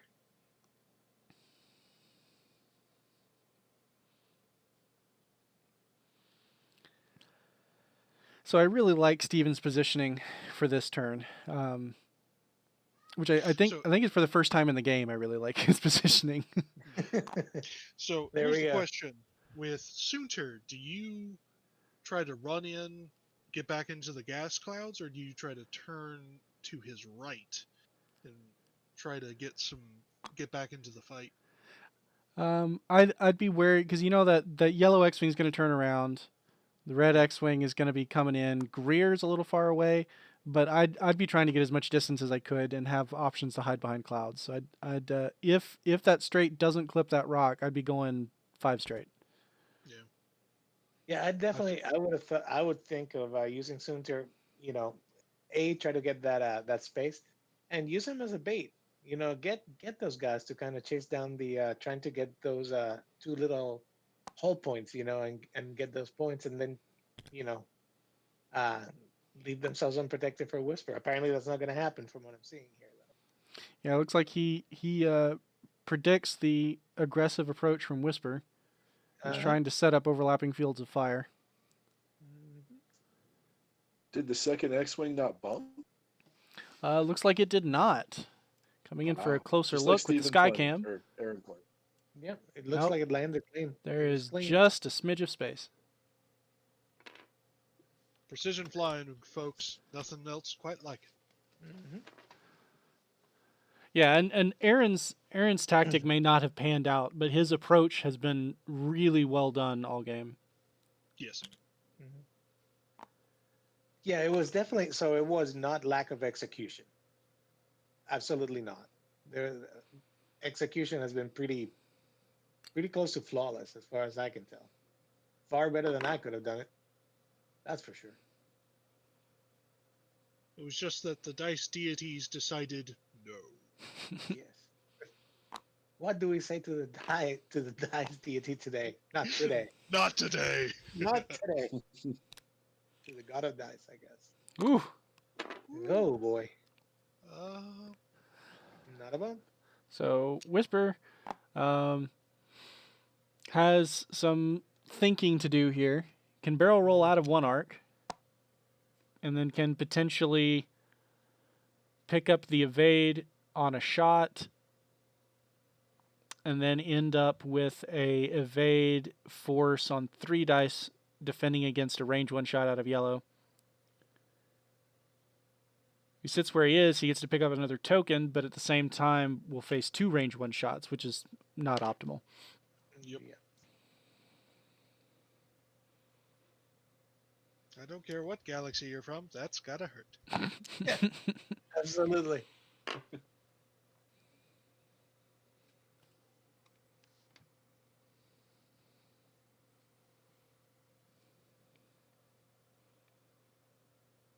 A lot of tension here in this decision. I'm thinking. I don't know. I'm thinking.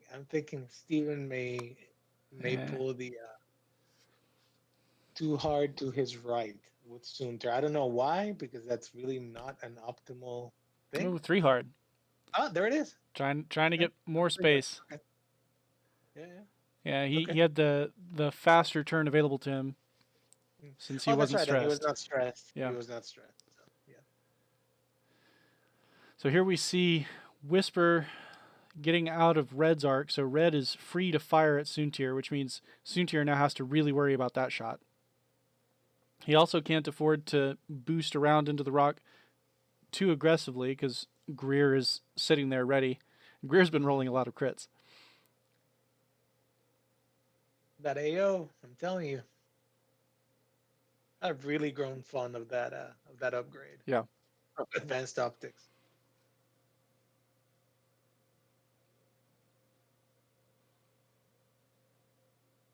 It's like he's deciding what the best course is for Soontir here. It might just be a simple boost to the left and barrel roll to the left as forward as possible.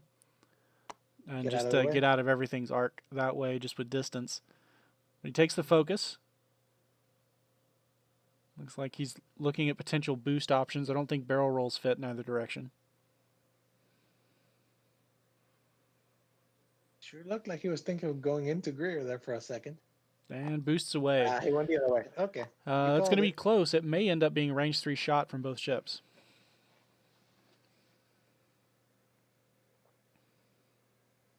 So no shot out of Soontir. Looking at options. Looks like range 1 into either ship with Whisper. Also, as we saw Steven's hand go round and around Soontir, obviously trying to invoke some sort of tribal protection. We'll see if that turns out. 4 dice from Whisper into the yellow X-Wing. Do we use One the of force each in this result. Yeah, perfect distribution. one? Yeah. So what do you do here? I mean, you really want to hit. And So you want spending the that force? force Yeah. guarantees the hit. Yeah. But at the that's what I'm same time, it gives up a defensive mod. thinking. Where still it gives up the defensive mod you want to spend in order to save the evade for cloaking. Right. Right.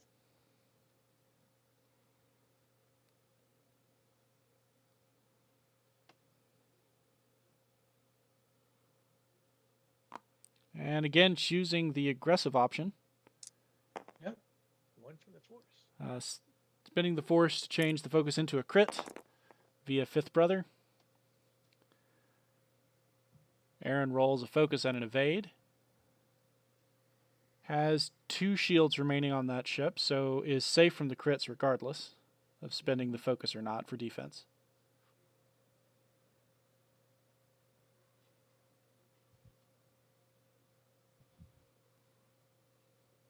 Now, if he doesn't spend it, wait, they have what? Is it 2 shields on 4? Yeah, there's 2 shields on the ship being shot at. Uh-huh. And 4 holes. So he needs 3 to get to half, right? Correct. So, And he decides to keep the focus for attack. interesting. Okay. Count on getting some points out of this. This Yeah. and maybe the follow up next round. He's only going to have so many range 1 shots at Whisper. Yeah, absolutely. This is the turn to go for it. You got to take risks in his position. Mm-hmm. Here we have the range 3 shot from Greer into Soontir. Once again, a hit crit. Advanced Optics comes to the rescue. Yep. And Soontir just says no. Spending the focus for 2 evades. If Red has a range 3 shot as well, that focus spend could be impactful. And he does. This could finally be the opportunity that he's been hunting for all game. Or I should say, this opportunity might pay off. He's definitely been generating opportunities. Ooh. Oh, Oh, dice are killing him. I'm sorry. he'd been better with all blanks for heroic. Oof. Yeah. Yep. True. True. True. And 1 evade. Any more hits, any more symbols would have pushed through damage. Mm-hmm. Man. So the range 1 shot. Now, before we go all in on saying how bad Aaron's dice have been, he is only running half mods on his big guns in this list. That's true. Yeah, these are not fully modded. Ooh. Ooh. And here we see the tides of fate turn. Whisper blanking out into 2 hits and a crit, spending her evade to take only shield damage, preserving half points. Does lose stealth device. So she'll be easier to hit later. Absolutely. Yeah, 3 rounds left.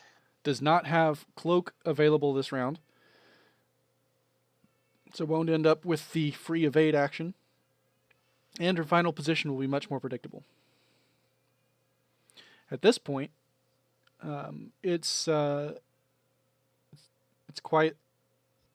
I think with the positioning of the X-wings, it's we're probably going to see Aaron shift target priority into Whisper with all of his ships, Mm-hmm. especially since Whisper is significantly more expensive than Soontir, and now that he has an opportunity to deal damage to Whisper, whereas which he wouldn't necessarily been able to generate otherwise. That is another potential path to victory. I mean, he smells blood in the water for sure. You know, Yeah, if taking he out the stealth device. Yeah, I mean, and look at the angle. Look where Greer can very easily just turn right in and get in there Mm-hmm. to get all 3. Oof. It looks like yellow can very easily talon to its Yes. left and get in. Yes. I don't Mhm. think there's a good path for red to talon. I don't know. Maybe Red, going yeah, to its right, but that's kind of close. it is. In chat, the 8-bit deity asks why not evade and boost on Soontir instead of focus boost with Soontir last round. And I think if you're only expecting to take range 3 shots, it's a bit of half of one, or 6 of one, half dozen Yeah. of another. On 4 green dice, the expected effect on the mean expected value is very similar between a focus token and an evade token. So an evade token guarantees 1 result, whereas a focus has the potential of getting you many more. Or you can just play lazy X-wing and when in doubt, just grab the focus and smile as if you know something that your opponent doesn't. You know, Yeah. sometimes works. I mean, I do live by that rule of when in doubt, focus, and a lot of the times it's not the wrong choice. I agree with you. I agree with you. Like seriously, if you seriously don't know, not sure, yeah, odds are Go that focus focus. is good.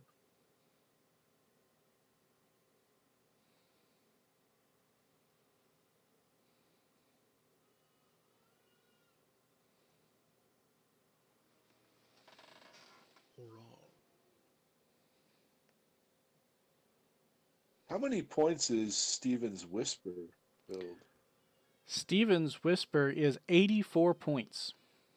Ooh. So even one more point of damage there nets Aaron another 42, which would put him 1 point behind Steven. Oh, Oof. 1 Whisper is thick, yo. Oh yeah. 84 points is yeah.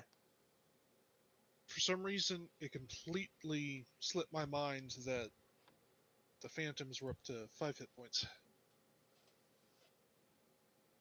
Yeah, that extra hit point and that one bank really, really improved the ship.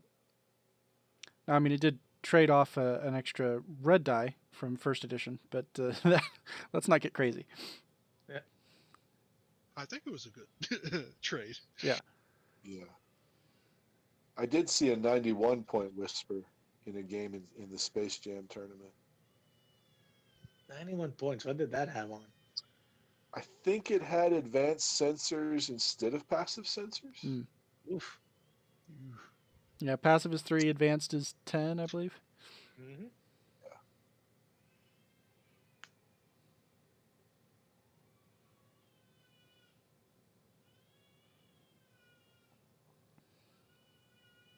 It's great if you can run away with it enough and your opponent just watches the points sail away from them.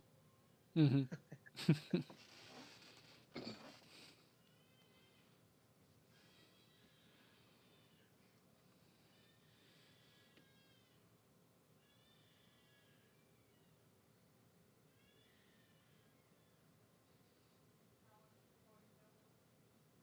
Many weighty decisions being made, I am sure.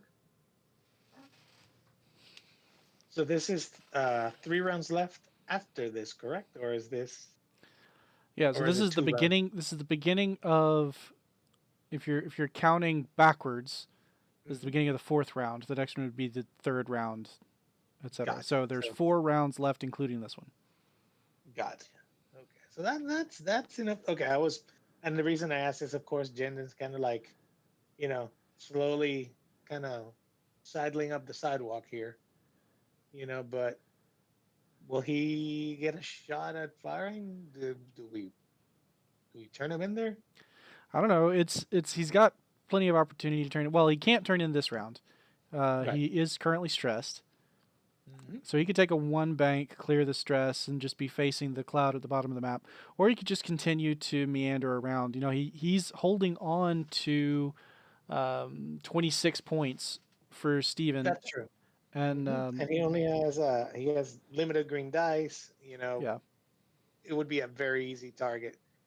Uh, would be kind of bold to dangle him out there and see if Aaron would go for it just to get those points, but probably not if he's got Whisper like already kind of in a tight spot there. yeah. Go Whispers for the big points. Whispers definitely a, a tough Yeah. decision spot here. Has to guess exactly where the X-wings are going to point their arcs and try to mitigate that as much as possible. Oh, yeah. Whisper's in a pickle. That's for sure. Yeah. So in this situation, do you all see a reason for Jenda not to burn his last charge and at least just him getting a target lock? It depends on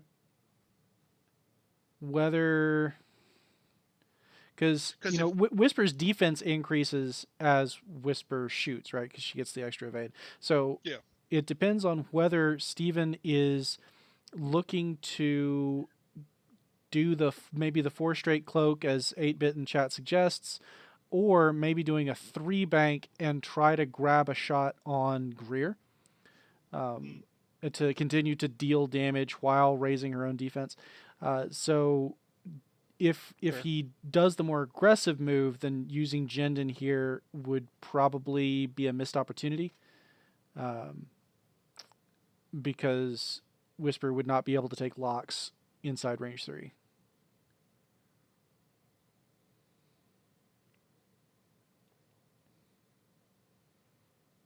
But otherwise, I agree. I think if Whisper's just going purely defensive this round, then you could burn the Jendon lock. You could get a preemptive lock with both Soontir and Jendon, and just see if they turn out to be useful later. Yeah. So here we see the net closing with the 4K from the yellow X-Wing. I was expecting a Talon rather than a 4K. Yeah, me too. It would have put him closer to the Steven side of the board and to the. I'm looking at the board from Aaron's perspective, so to Aaron's left. Which if Whisper does go fast, gives you a little bit more. I don't know. Let's see. What do I know? These are all strange ships to me. Yeah, Oh, interesting. Yeah. I like that, it. that that did go. Now that one did go like I expected. Doing the Checking Talon roll all the two-step. spots. That Talon roll one. That That poor did go pilot as is going to puke everywhere. expected. Aaron finally finding a Talon roll position that he's happy with. Gotta see them all, man. Here we have You the think? shuttle continuing to meander, happy to hold on to his 26 points. And below us is the Scarif Shield Gate. Yep. Pull up quickly. And That Greer, is also, yep, expected. yep, taking the focus, Or- looking for a boost of some kind. Oh, and sitting, deciding not to boost, wanting to maintain as Really? much wide an arc as possible. Interesting. I would definitely have boosted left, honestly, but Aaron's the better player. Here's why. And this spot is really tough because he's currently sitting in all three arcs at range 2 or better Yeah, without tough really an opportunity to get out. He could barrel roll away to extend the range, but doesn't actually get him out of any arcs.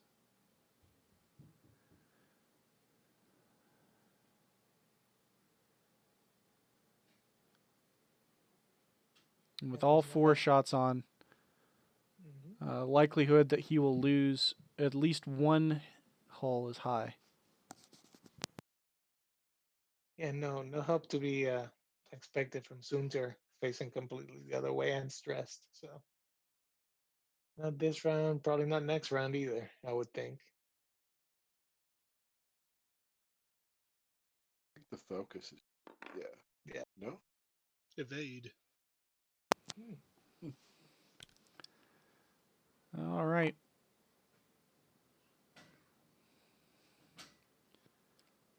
Barrel rolling Whisper to the left. That would have been really tight whether or not it would have gotten past the red X-wing. And if it didn't, then you just would have been sitting there without an extra evade token at range 1. And still taking all kinds of shots. Yeah. So it's just a guess really at that point whether this was correct or that would have been correct.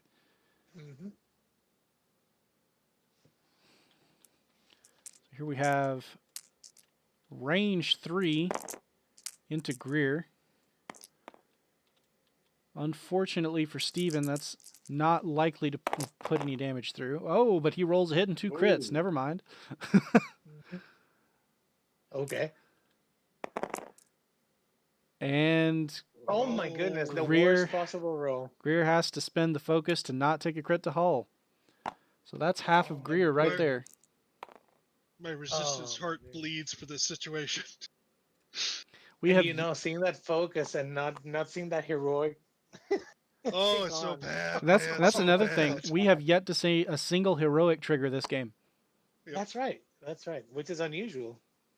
And not only that, but now Whisper's sitting there with 2 evades and his force still intact. Oh, And he's Oh, only that was sitting good. on 2 green dice, but Greer shooting back with a hit crit. Don't need any focus. Range 3 for a 3rd green. oh my Whisper goodness. doesn't care. Yeah, doesn't even spend tokens. He should print Whisper hit crit just- on his pilot card. Haha, Greer. Oh my goodness. Range 2 out of the yellow X-Wing. No mods. Mm, Hoping for good natties here. And they don't show up. not even. Oh my Oh. goodness. Mm, that hurts. Range 1 out of red. Just need 3 hits here to guarantee half. And there they are. There they are. Mm-hmm. Turn of luck in Aaron's favor this time. 2 Oh evade, wow. so only 1 damage makes it through. Incredible. That's close to almost the best possible scenario for Steven right there. Yeah. Close to. Not even Oh, my Steven can complain about his dice now. Yeah. Yeah. Not this time. He is paying them under the table. He's sending money to the TTS developers. What's your PayPal account, guys? Oh my goodness.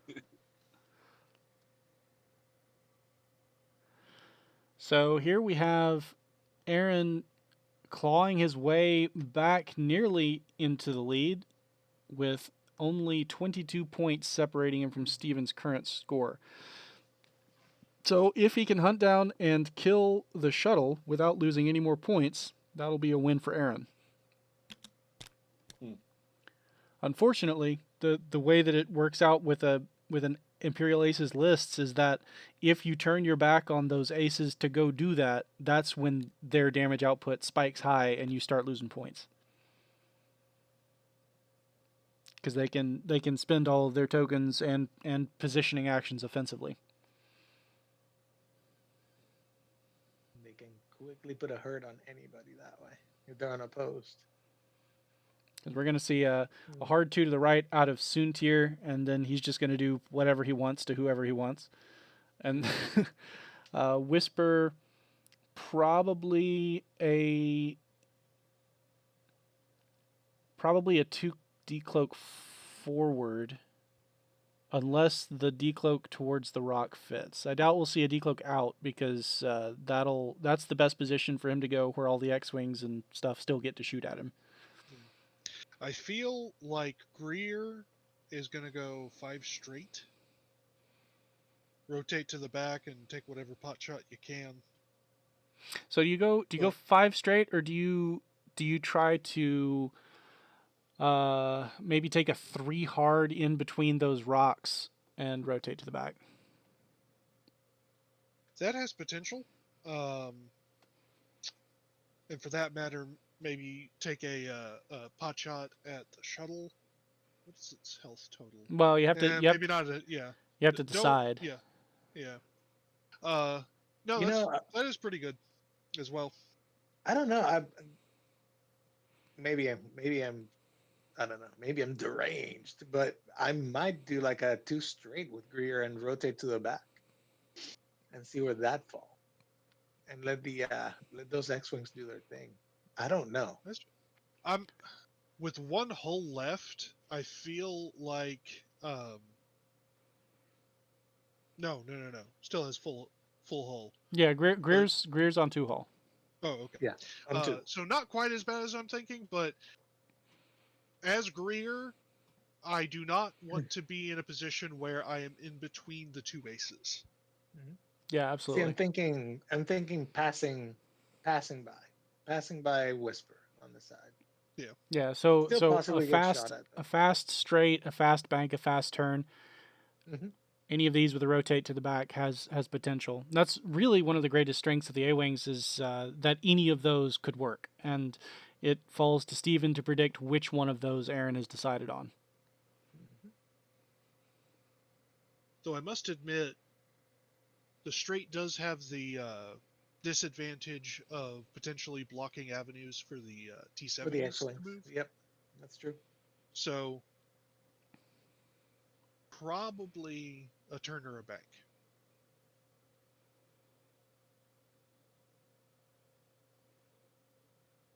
If Aaron can take down Jendon and not lose anything else, does he win? Is that enough points? He does. Hmm. Because he only needs 22, and the rest of Jendon is worth another 25. Okay.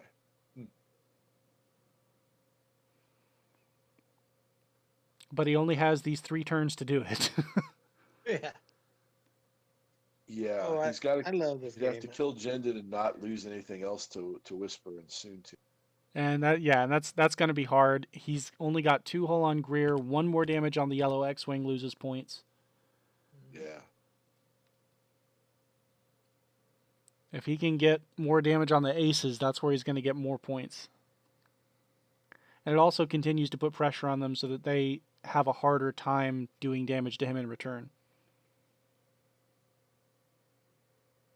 I mean, if you're Aaron, do you really try to get Whisper and get those points?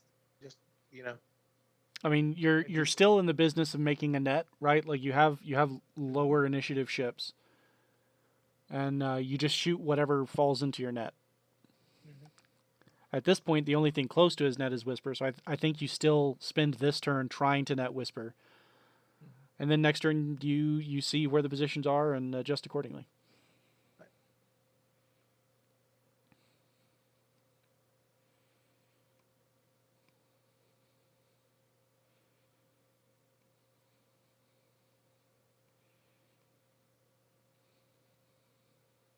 Maneuver set for Whisper. Let's see. All right, let's see. It is a 2 straight decloak. I really love doing this when playing Phantoms because now he's put Whisper in a position to potentially block Greer. Yep, and we have a closing of wings on red.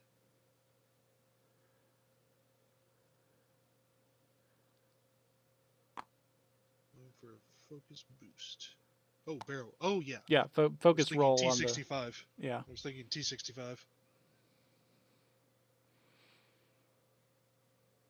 So this round we could potentially see a K turn out of Whisper to continue firing, or just a fast maneuver recloak to get away. Yep. It's a bait and switch. It's like an ace bait and switch, basically, if he does that. Let's see.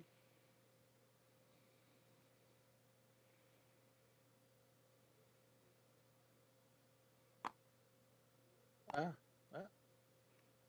Deciding on the back barrel roll instead optimal. of the middle. Yes. Optimal positioning, right, Joe? Gotta look at them all. Let's see. Here we have the 2 straight out of the yellow X-wing, continuing to just try and net something. Target lock. Okay.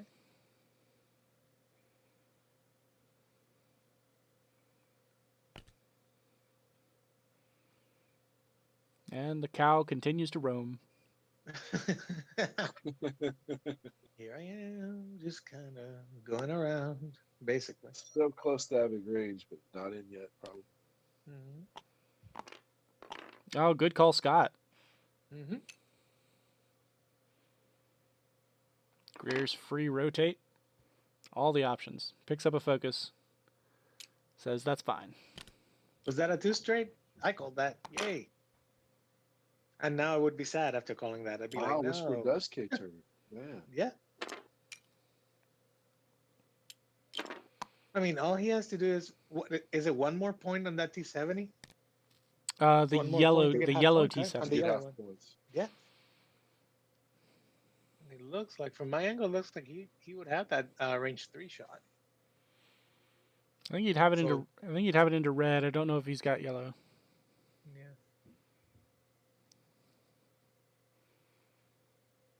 And here comes Soonter, too. Just to, Coming yeah, in. there we go. Mm-hmm. Time for the teeth. Oof. Oh my, how the tables have turned. Soonter only has a range 3 obstructed shot into the red X-wing, which currently is at full health. And we need 3 total damage to go through, right? To get those half points. Need 4. 4. Oh yeah, to go past. Yeah, it sits at 7 hull total, or 7 health. Going for the sweet, sweet half points. Here we go.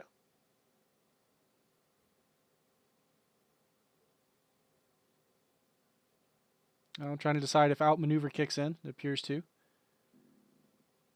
Mm-hmm. So he only gets 3 green dice instead of 4. Interesting. Here they go. Soontir, rolling cold. Mm. That can't be all fire all day. I mean, come on. Red T70 walks, takes Whoa. no damage.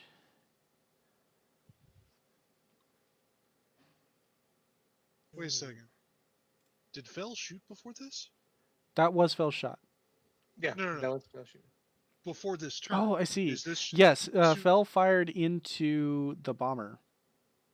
Oh, Nose to yes, nose. yes. Okay.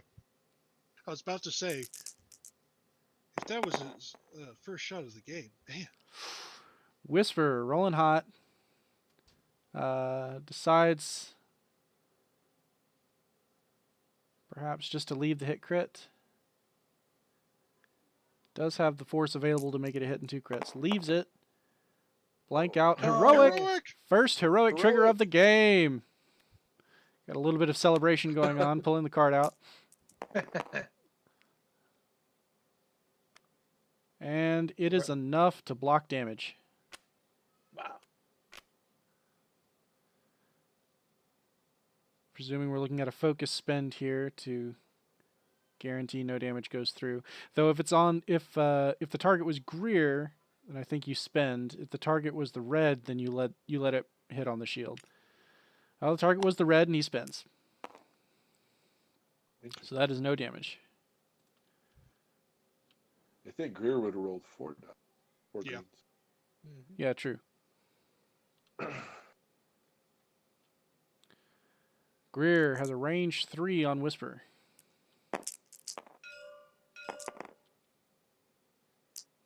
Hit crit.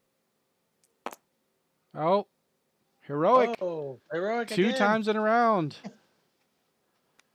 That's a 1 point well spent. And hit crit. And hit crit. Yes. Oh my goodness. Because that's how They're resistance so good. do. Yep. They're so good. Hmm. And Whisper, if Whisper spends everything, she can avoid it.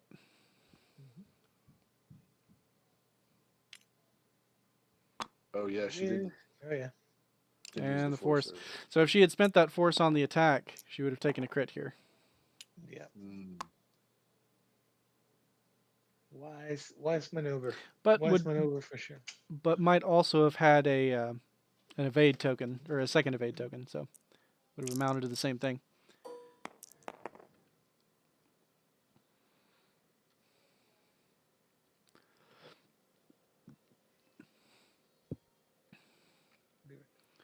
So the red X-wing has range 3 just into Whisper.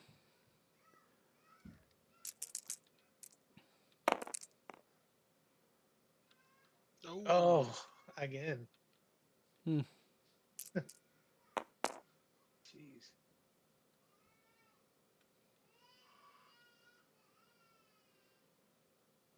No valid targets.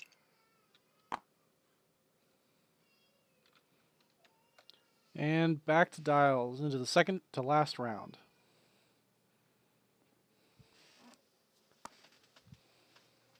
See, and now, okay, so, all right, ace people. So what happens here? Because now we've got generics facing off, but they're facing forward. You got your aces over here, but are they both stressed? It looks like they're both stressed. They are. I think. So what do we do here? What happens here? Yeah, it's not great for Steven, particularly with Whisper. That K turn locks her into not really having any options.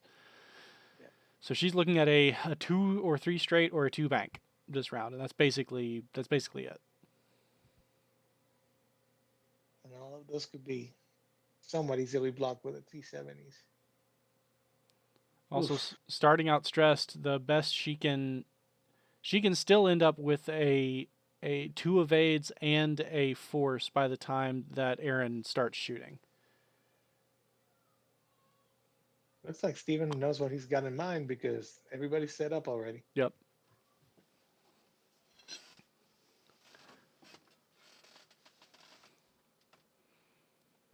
Looks like he's decided it's about time to bring the shuttle back in, I would imagine. Mhm. With only 2 rounds of fire left and the X-wings pointed away from him this round, there's not really time for him to lose that Yeah, shuttle. there's no So reason not to. yeah. Absolutely, no reason not to.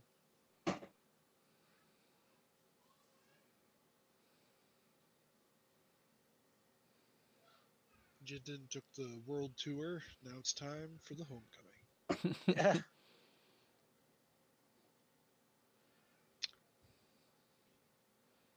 Just try not to burn and die.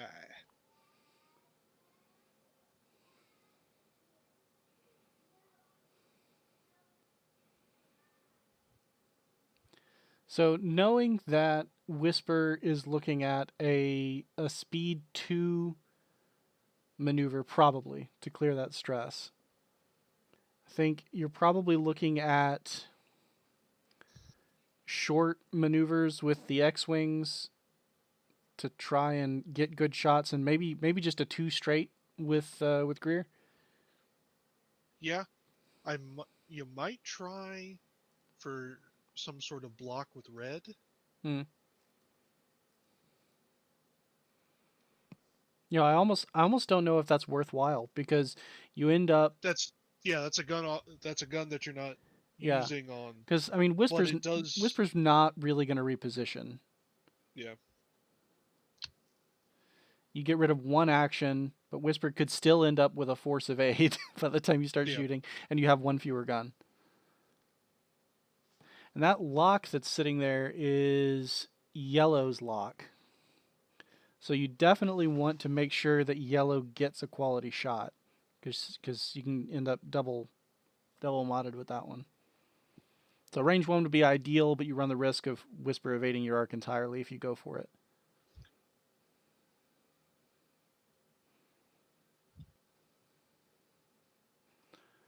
But looking at this, if Aaron clears Whisper, that's another 42 points, which does put him ahead. Puts him at 112. That's only a 22-point lead on Steven. If Steven finishes Greer, that's only 21 points. So a trade of Greer for Whisper here ends up with an Aaron win. But a trade of Whisper for one hull on Yellow ends up in a Steven win. That's 23 points, is half of Yellow. So you need to. So Aaron really needs to kill Whisper and do half on Soontir. One more hole in Sunter, right? One more hole. Yep. Go through.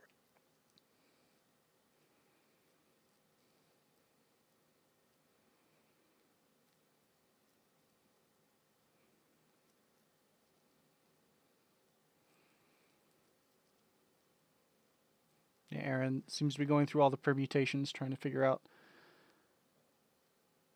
where it's best to put his net this round. It doesn't necessarily all come down to this, but there may not be an opportunity in the following round to make up for a missed opportunity here.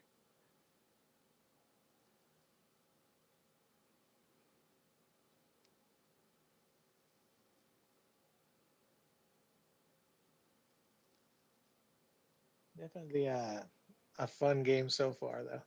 Good back and forth.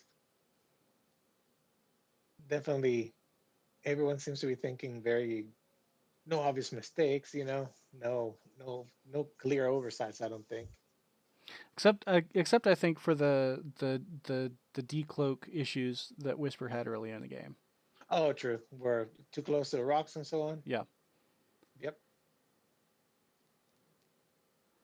Yeah, and that first Soontir approach to that first cloud. That's true. That was a little too tight. Yeah, so early in the game, we definitely had a positional advantage for Aaron. Hmm. But Steven's mods and dice and playing into odds paid off, Hmm. and was able to Yep. claw his way back into positional advantage in the latter half of the game. Yep. I've been impressed with what Aaron's done after the bomber went down. It was so many points, such an important part of his list, and these X-wings have held on pretty good. Hmm. They have.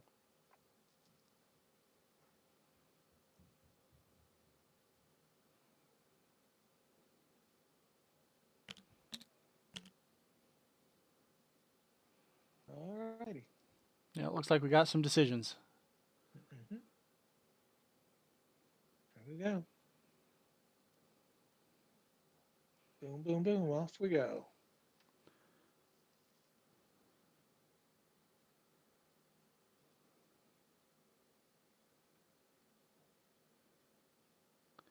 So no decloak option for Whisper.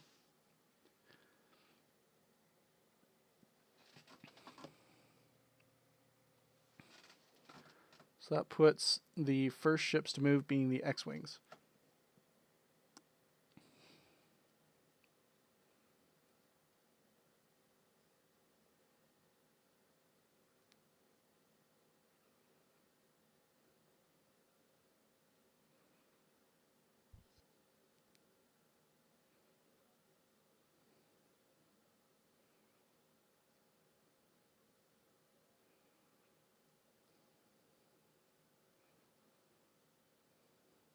Curiosity's killing me. Oh my goodness. Opening back up the wings on red, coming in with a 2-bank. No barrel roll available. Looking at potentially a boost. No, I don't think he's going to boost. Because that means. I feel that opens up Whisper just shooting by him. Where he is now, looks like he could block a 3 straight.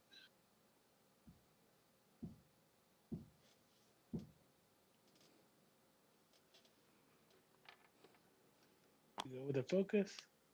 Yeah. Keep those options open. Oh, look at that.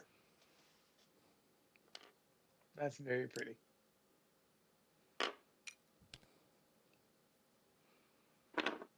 Yeah, yellow X-Wing coming in right in behind the red. If the red does happen to pick up a block, yellow will be right there for the range 1 shot. 2 straight out of Greer, still hoping to contribute to a little bit of damage output into whatever falls into the net. Looks like he may be subject to a range 3 shot out of the shuttle. Got a 3 straight with Whisper. Barely clears past the side of red. Sitting in 2 range 1 arcs where she is, could potentially barrel roll out of both.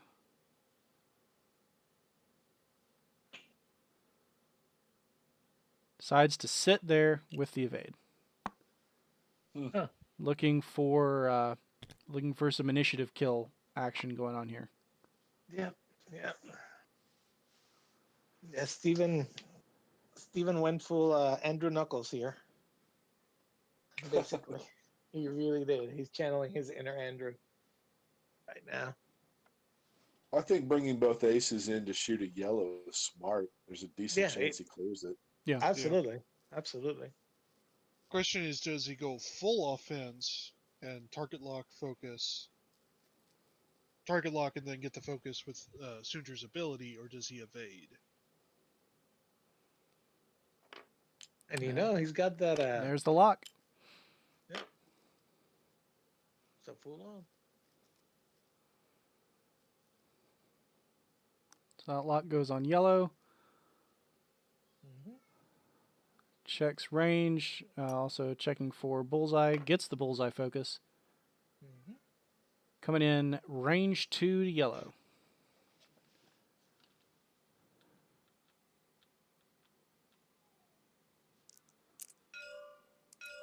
So range 2 shot. Focus locked. 3 on 2. All right. Let's see what those dice say. Here we go. Ooh. Hit, crit, and a focus. Wow. Deciding for a moment what to spend.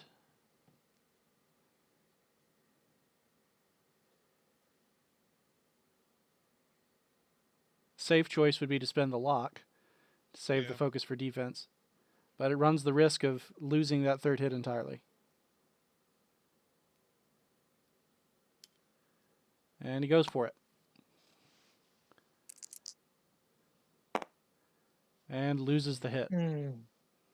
So we could see yellow avoid damage entirely, which he does not. Blank focus rolled. Question is whether he spends the focus or not. He's taking a crit to hull either way. Mm-hmm. They're gonna be is this that fateful direct hit moment. We shall see.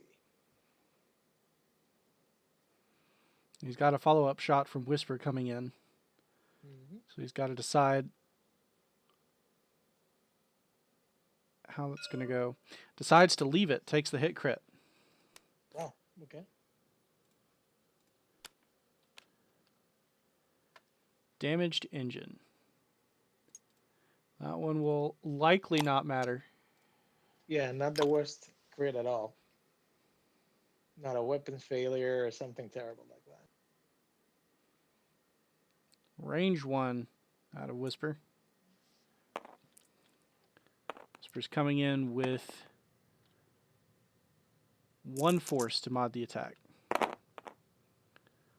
Doesn't need it. 2 hits at a Oof. crit. Mm. Wow. Yellow is taking Wow. a crit regardless. Needs 2 results to live. Does not get them. And that's that. Takes a hit crit and dies.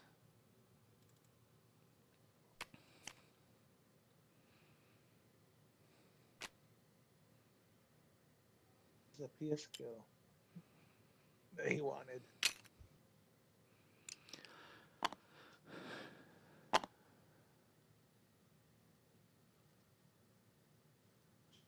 Next And shot coming out of Greer. what's the points total now with that T70 going? With the T70 gone, Steven is up to 135. Wow. And Aaron has 68.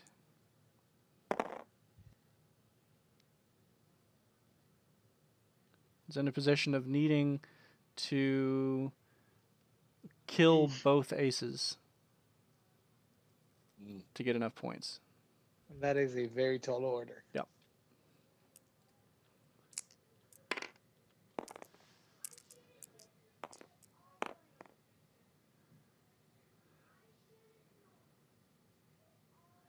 Looks like Greer's shot was a whiff.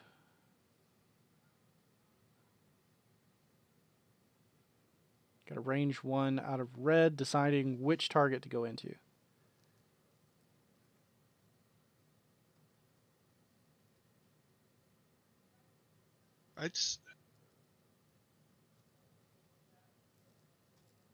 I'd probably say Whisper because if you get all hits, Whisper is dead.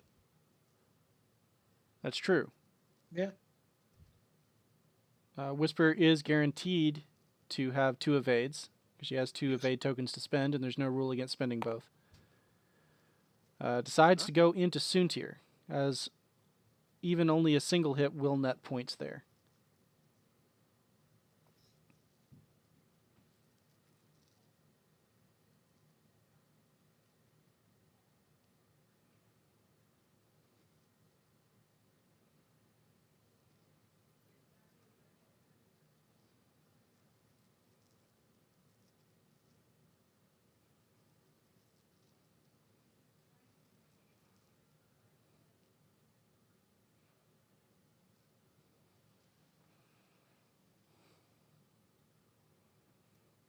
Quite a long deliberation process.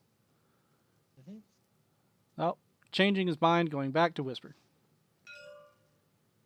Range 1, 4 dice into 2. First 2 hits basically guaranteed to be mitigated. Anything after that goes through. That crit is going through regardless. Hit crit into 2 dice. 2 focus showing. Spends tokens for 2 evades. Takes a crit. If this is direct, that is a dead Whisper.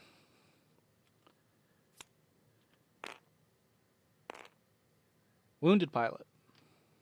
Mm.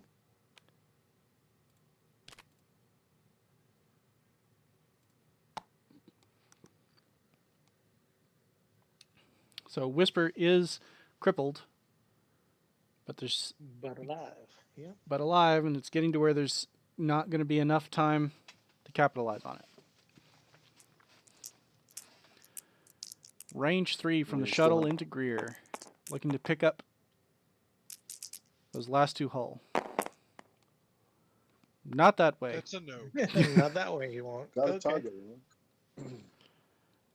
No. No heroic for the Empire.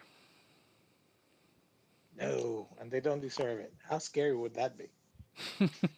If that card were available, goodness.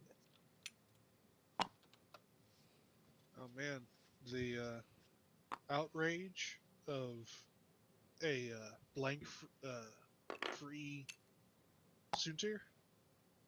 Ugh. I'm just thinking like heroic on a Zeta Survivor, is it? The TISF? That Oh would be yeah, amazing. That would be amazing. turn into a beefier RZ2. Yeah. Here's an RZ2 with like a ton of health. Enjoy. And here's 5 of them. So we're now in the planning phase of the final round. Is it? Steven coming into the final round with a hefty lead of 67 points. And no single ship available for Aaron to pick those points up from. 25 points are available from Jendon, 42 from Whisper, and 62 from Soontir. So he's got to do damage to at least 2 ships in order to get the win. Very, I'll say it again, tall order. That's pretty tough. There's basically no realistic way that he can kill the shuttle. He'd have to do 5 damage with a 2-die A-wing gun. Yeah. So This he is could definitely- get to range 1 and triple crit it, but that's not likely. This is definitely where the RZ2 feels bad because it's like I want to hit the people behind me, but I'm putting it in the wrong direction and just putting more distance between us. Well, you know, when you fly the RZ2s, you always have to like dance on the edge of that. You know, do I do the turnaround really? You know, even though my gun can turn around without me having to. Yeah. You know, at some point you do have to. You do have to like go back and get your enemy, get in This range. is So this is definitely when the SF looks real nice with its nice one-speed maneuvers. yeah, yeah. I don't know what I should do. I'll just do a one straight. Go one straight and keep shooting. That's all.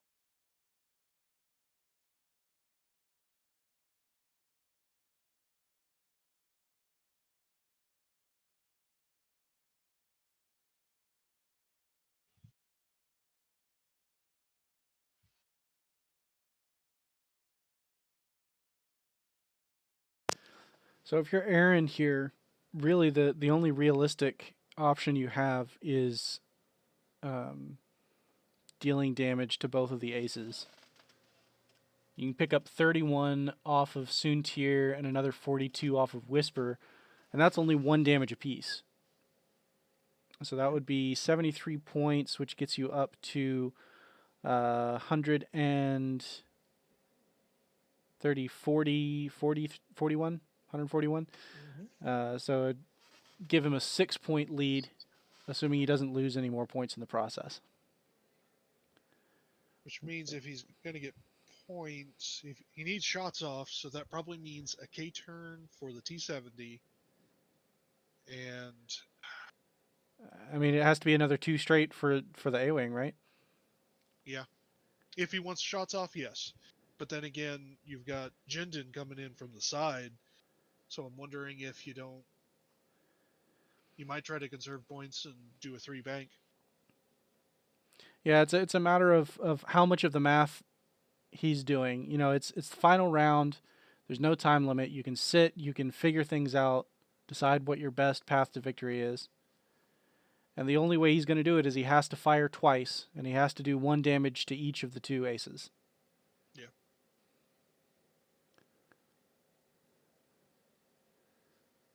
But if he punts on the win and decides to preserve MOV for the series, then I think you do something like maybe a 3 bank with the A-Wing to just grab a boost and try to arc dodge the shuttle. Yeah. And then you can go ahead and do the K turn with the X-Wing, maybe pick up a few more points with the final shot. That red X-Wing still has full shields, so he's not really in danger of giving up points with him. Yeah. And honestly, Steven at this point is all about, I'm going to conserve the points I have Yep. and go for defensive positions rather than going in for more kills. Unless he's also thinking about series MOV. There's that. Because he's waiting for me to drop a game, right? And then we'll have the same record, and he can beat me on MOV. So if he's thinking that way, he might be hungry. Here we go. Looks like we have dials.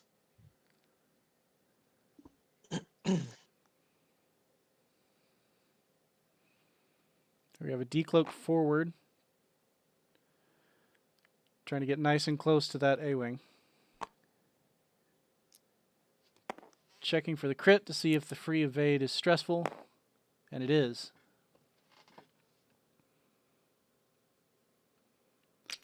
Probably meaningless, as he probably has a 2 straight or maybe a 2 bank dialed in. Talon roll out of the X-Wing, keeping shorter distance than the 4K would. Yeah.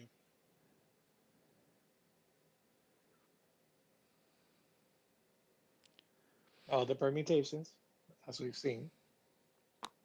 It could be unfortunate if Steven saw that coming, does a 2-turn and barrel rolls behind the man. 1 straight out of the Again. cow, coming in for the kill. The death cow. Yep. Cows with guns. There's a 3 straight Mhm. out of the A-Wing. Trying to maintain arc, but keep distance as well. Gotta live in order to shoot. But don't look Uh-huh. like you're keeping your distance. 2 bank out of the Phantom. Clears the stress.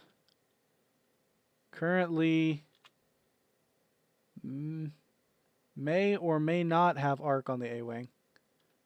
That's a near thing. See if it. Oh, there goes the force. Flips his force across the table in rage. Yeah, I feel like you barrel roll, and that should also get you out of the T-70s range. Yeah.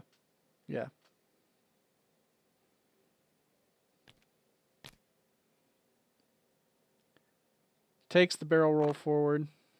Yep. It might be stressful, but that's irrelevant at this point. It doesn't really matter at all. Let's see. Does not pick up another stress.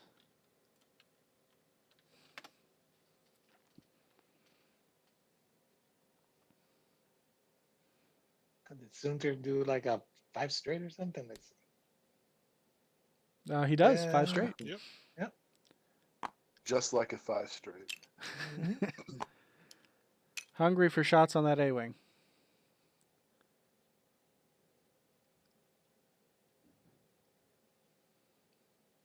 I thought Steven might play a little aggressive Actually- too.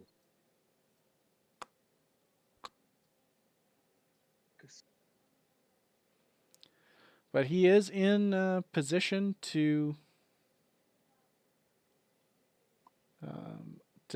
or I should say, Aaron is in position to get those 2 shots he needs if Variant swings his way this round.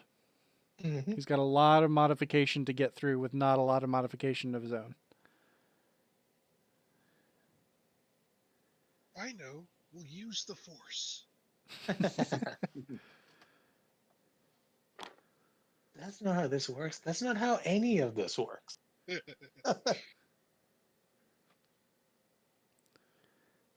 Soontier with a range 2 shot into Greer. Single focus against single focus. Everybody looking for that. All my imps looking for that PS kill. Oh, they're looking at outmaneuver, which shouldn't trigger with Greer's arc to the back. Yeah. Correct. And they are correctly ruling that with 3 dice being pulled out for Greer's defense. Oof. 2 crits Oh rolled. my. Oh my. Okay. And that is a blank and 2 focuses. Mm-hmm. So the token is spent to Spend and live. And now. Oh, which is Oh gonna make, my. which is gonna make Whispers juke all the more. Yep. So range 1 juked shot comes Ooh. up Ooh. money. Oh yeah, yeah. Oh You, my goodness. You spin the force. Absolutely Yeah, spend spin here. the force Hit and and boom, 3 bam. crits. Rolls 2, but 1 is juked away. Uh-huh. Doesn't even matter if it is or not. 2 more crits go through regardless. First one being direct. That is a PS So kill, very dead ladies and here. gentlemen. Yep. Alvita and Greer. And with Greer's death, so dies Aaron's last chance at winning the game. Only one shot left for him. Here we have range 3 from the red X-Wing into Soontier. Completely unmodded shot. 3 dice into 4. 4 nothing. Ooh. And there it is. I To was add about insult say, to I injury. believe this Oof. could work, but nope. Faith crushed, man. Faith crushed. Yeah. The final score of the game being 155 points for Steven and 68 points for Aaron. I'm going to go see if we can get the players for some final comments.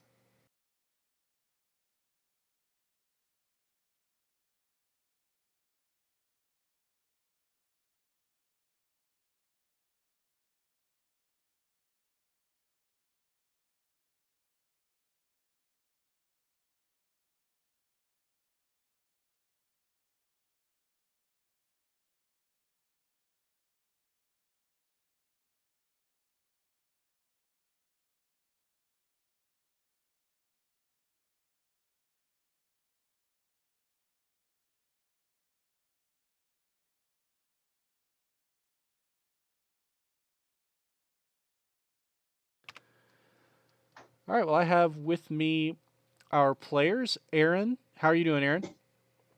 You know, I'm doing is what I'm doing. It was a good game, and there was hope to the very end. There So was. you know, And there was that. Steven, how are you feeling?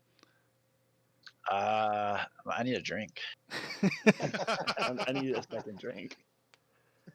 That was I don't know. I feel like I stole a game, so you know. I don't think you stole it. So I was chatting with Steven about this before we were on. I think I will benefit from watching this back on y'all's like the VOD later, because I try not to reflect that it's just, I didn't Steven roll a lot of evades, I didn't roll a lot of hits, because like surely there was something that I could have done differently, like either from a plan or an execution thing.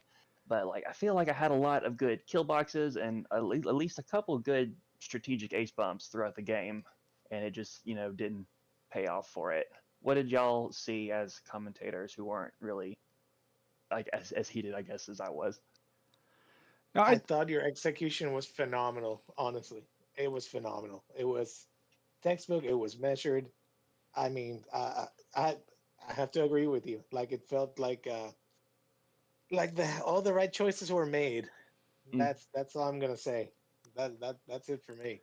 yeah, I was particularly impressed with the way that you turned that whole trio of gas clouds. Um, took it from being Steven's advantage and turned it into your own by sweeping through, clearing Soontir out of there, making him run away.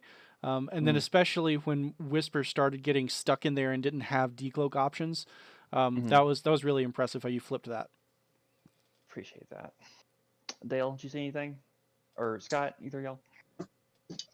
I'm just I don't really have anything new to offer. Just kind of echo what Joel and Gunzo said, because I felt every step of the way you were making good kill boxes, making good choices of how to try to trap these really mobile aces, Mm-hmm. and no, I thought that was in some ways a masterclass on how to position your lower initiative ships to bully and get shots off on aces. I think the only place where there was a legitimate decision point that would have affected the trajectory of the rest of the game would have been if you had like the turn when Steven's Whisper failed to decloak. If you had Okay. decided to go all in on Whisper instead of continuing to herd Yeah. Soontir, I'm not sure that had better odds of working out than what you did, but that's the only place looking back where I can see a different decision tree unfolding. Mm-hmm. I can see that for sure. There were a couple. Are y'all still looking at TTS? Yeah. Yes. Yeah. Okay. Yeah. I know there was a failed decloak right here, and then there was another failed decloak right here. Mhm. Sorry, with like all the arrows. So it's man, and I knew that Steven was in a tight spot with those decloaks, and I didn't know if like he thought they were going to work or if he knew that they weren't, and so it's hard to like. I felt real hard pressed to predict which way Whisper was going to head, knowing that the decloak was or wasn't going to work. You Yeah. know, Yeah. like it's like another variable to try to guess where the Phantom's going. Absolutely. But that's always the thing with Whisper or Echo is trying to figure out where they're going to go. I think early in the game that there was kind of a Jendon versus the Bomber showdown, Yeah. and that really didn't go your way. I think, Mm-hmm. dropping the prox mines on there was a good play, but you got nothing, almost nothing from it. You're That right. was that puts you so far behind, losing a much more expensive ship to get just half of the shuttle. Mm-hmm. Yeah. Oh yeah, no, the prox mines into the shuttle was just 100%. I take this all day, every day, because I don't want those prox mines hitting Fell or Whisper when you move ahead of me, and just put them on. And I mean, the fact that it was 2 damage was pretty crazy, but um, like I've told a couple other opponents running this list or variants of it that like the shuttle is here to die. Mm-hmm. So like basically jousting the bomber and being able to take the bomber off the board that way felt great. Mm-hmm. Um, I will say I felt let's see we'll review some failed decloaks. So the first failed decloak here, I should have gone forward, which I believe would have fit, but I was absolutely 100% convinced that I was going to hit this cloud with Jendon. and I really wanted to be able to reach in and coordinate Whisper if Whisper is going into this, because I wasn't convinced that he was going to go fast with his T70 here and that Greer could swing. Mm-hmm. So yeah, the putting the 3 hard in there and just bumping, I was like, all right, yeah, I'm okay with this, because you sit on a lot of natural mods as Whisper. Mm-hmm. Same kind of drill down here, which we actually discussed it in that turn, right, where you talon rolled, I think both of them, both T70, or you K turned and talon rolled the other one. That's correct. And you said you were worried about the 1 hard, and like I had like a 3 bank in there that would have let me clear a lot of issues, and then I had the 1 hard, and then I split the difference into the 1 bank, and it was like I picked like the mediocre compromise from hell, and then just kind of got bailed out from it. Mm. Yeah, so speaking of bailing out, it that was kind of Soontir's story for the whole match. I kind of felt like where I he mean, got that's what he you should got do, right? he got flushed from the clouds, which is where he wants to be using those clouds to really pad the odds in his favor. But then he's flushed out into the open and he's taking 2 shots around and he's having to reposition, only have his single token to even get it down to just 2 shots around. But he he just doesn't take damage for it. And I think that was really where um, Aaron kept creating kill boxes, like you said. He kept creating opportunities for your green dice to fail, and then they just didn't. I mean, it just didn't happen. And I mean, like, I don't want to like say that dude just rolled natties the whole time, because I really invested a lot when Soontier was right here, right? Because Yeah. Soontier had done like the 4 straight and was like super out in the open, and so the plan there was all 4 ships, aim at Soontier, and like there's no way he's getting out of this. And due to probably some misjudgments, and also good play by Steven, of course. A barrel roll got him out of 2 of the firing arcs. A wing and one of the X wings didn't Yeah. have an attack that turn. Yeah. So that really cut my kill box, effectiveness in half. Yeah, I was really okay with that turn. Like when you came in with Greer, I think kind of fast maybe on that, Yeah, it's probably too and I was fast. like, I could probably barrel in between the two of you, but Yeah. I wasn't gonna get enough of an angle to be able to then boost past that the 1T70 that was there. Mhm. So I was like, well, I'm just gonna accept that I can clear. Pretty sure I clear the RZ2's arc. I definitely clear 1T70s. I was kind of like, I don't know. I might clear this other T70's arc too, and just take one range, one shot, and just pretend I'm old school Soontier, get my evade, get my focus, turtle up. And then I was like, Mhm. well, I might just kill the bomber too, and I Let's faced like say, yeah, one long shot. Yeah, 3 health bomber, and your odds are pretty solid that it was going to clear. yeah. I mean, I like Fell. I think Fell achieved what he wanted to achieve. I messed like my first 3 rounds were absolutely terrible. I was not feeling well, and it definitely showed because I messed up with Fell up here. Just drop the right there. Because I actually meant to push him further towards the board edge before I did the one hard in, so I would have the opportunity to either turn in or turn out. And then I also just completely spaced down here on like turn 2 decloaking whisper, which kind of made it work because it was like, I tucked up behind a rock and I can decloak either way. Look at me, I'm so smart. Whereas I was just like, why didn't I decloak this stupid ship?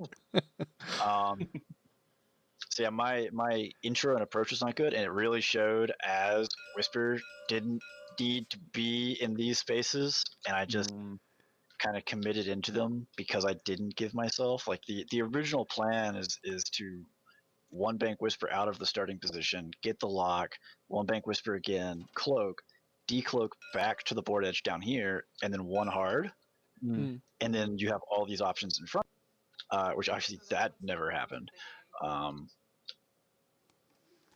So yeah, I had a real shambles of a start to the game. The Jindin versus Page showdown was super, and then yeah, Fell just I don't know, man. I I don't know what was going on with his like Wheaties or what he did when he got up this morning, but he was feeling real good about just being the chase or. Yeah, dodge, duck, dip, dive, and dodge it. Yeah. But yeah, and I know I can't remember the sequence now, but somewhere in here area with Whisper, I messed up on what token I spent or like the order of the tokens where I could have actually ended up cloaked and had better options out, and I just totally spaced it somewhere. So I'll have to go back and look at that. But yeah, right. yeah. But as a last comment for it, one of the nice things about it, even though I was on the rough end of dice sometimes, was this is one of the nice games where there's like hope to the last turn. There Like was, it's yeah. Oh yeah, right. no, Like it's very you were often anthem all the way. that games just someone makes a lot of decisive moves in the middle, and either the game ends early or you just kind of limp along until the 12th round. So it was really nice that this whole time there was always that like spark of, if I make the right move, then this can come back, and that's what like makes these kind of games really fun. Yeah, we were talking about how in that very last round, all you had to do was get one more damage on both aces to win the game. Yeah. Yeah, once I got to do that face off up here with Oh man, Fell that and face just off. diving, like once I got through that, I was like, okay, cool, I've got this because Greer's running away from me. I'm gonna put 3 guns on Greer, take Greer off the board. I can probably get at least one of my ships out of range because you're either gonna have to K turn or Talon roll to get a shot. So Yeah. When I was debating over the range 1 into either Soontier or Whisper, there was a small Yasby break, And it's like, even if I kill Soontir here, that doesn't put me in the lead. Mm. I think killing Suntir there was the right call though.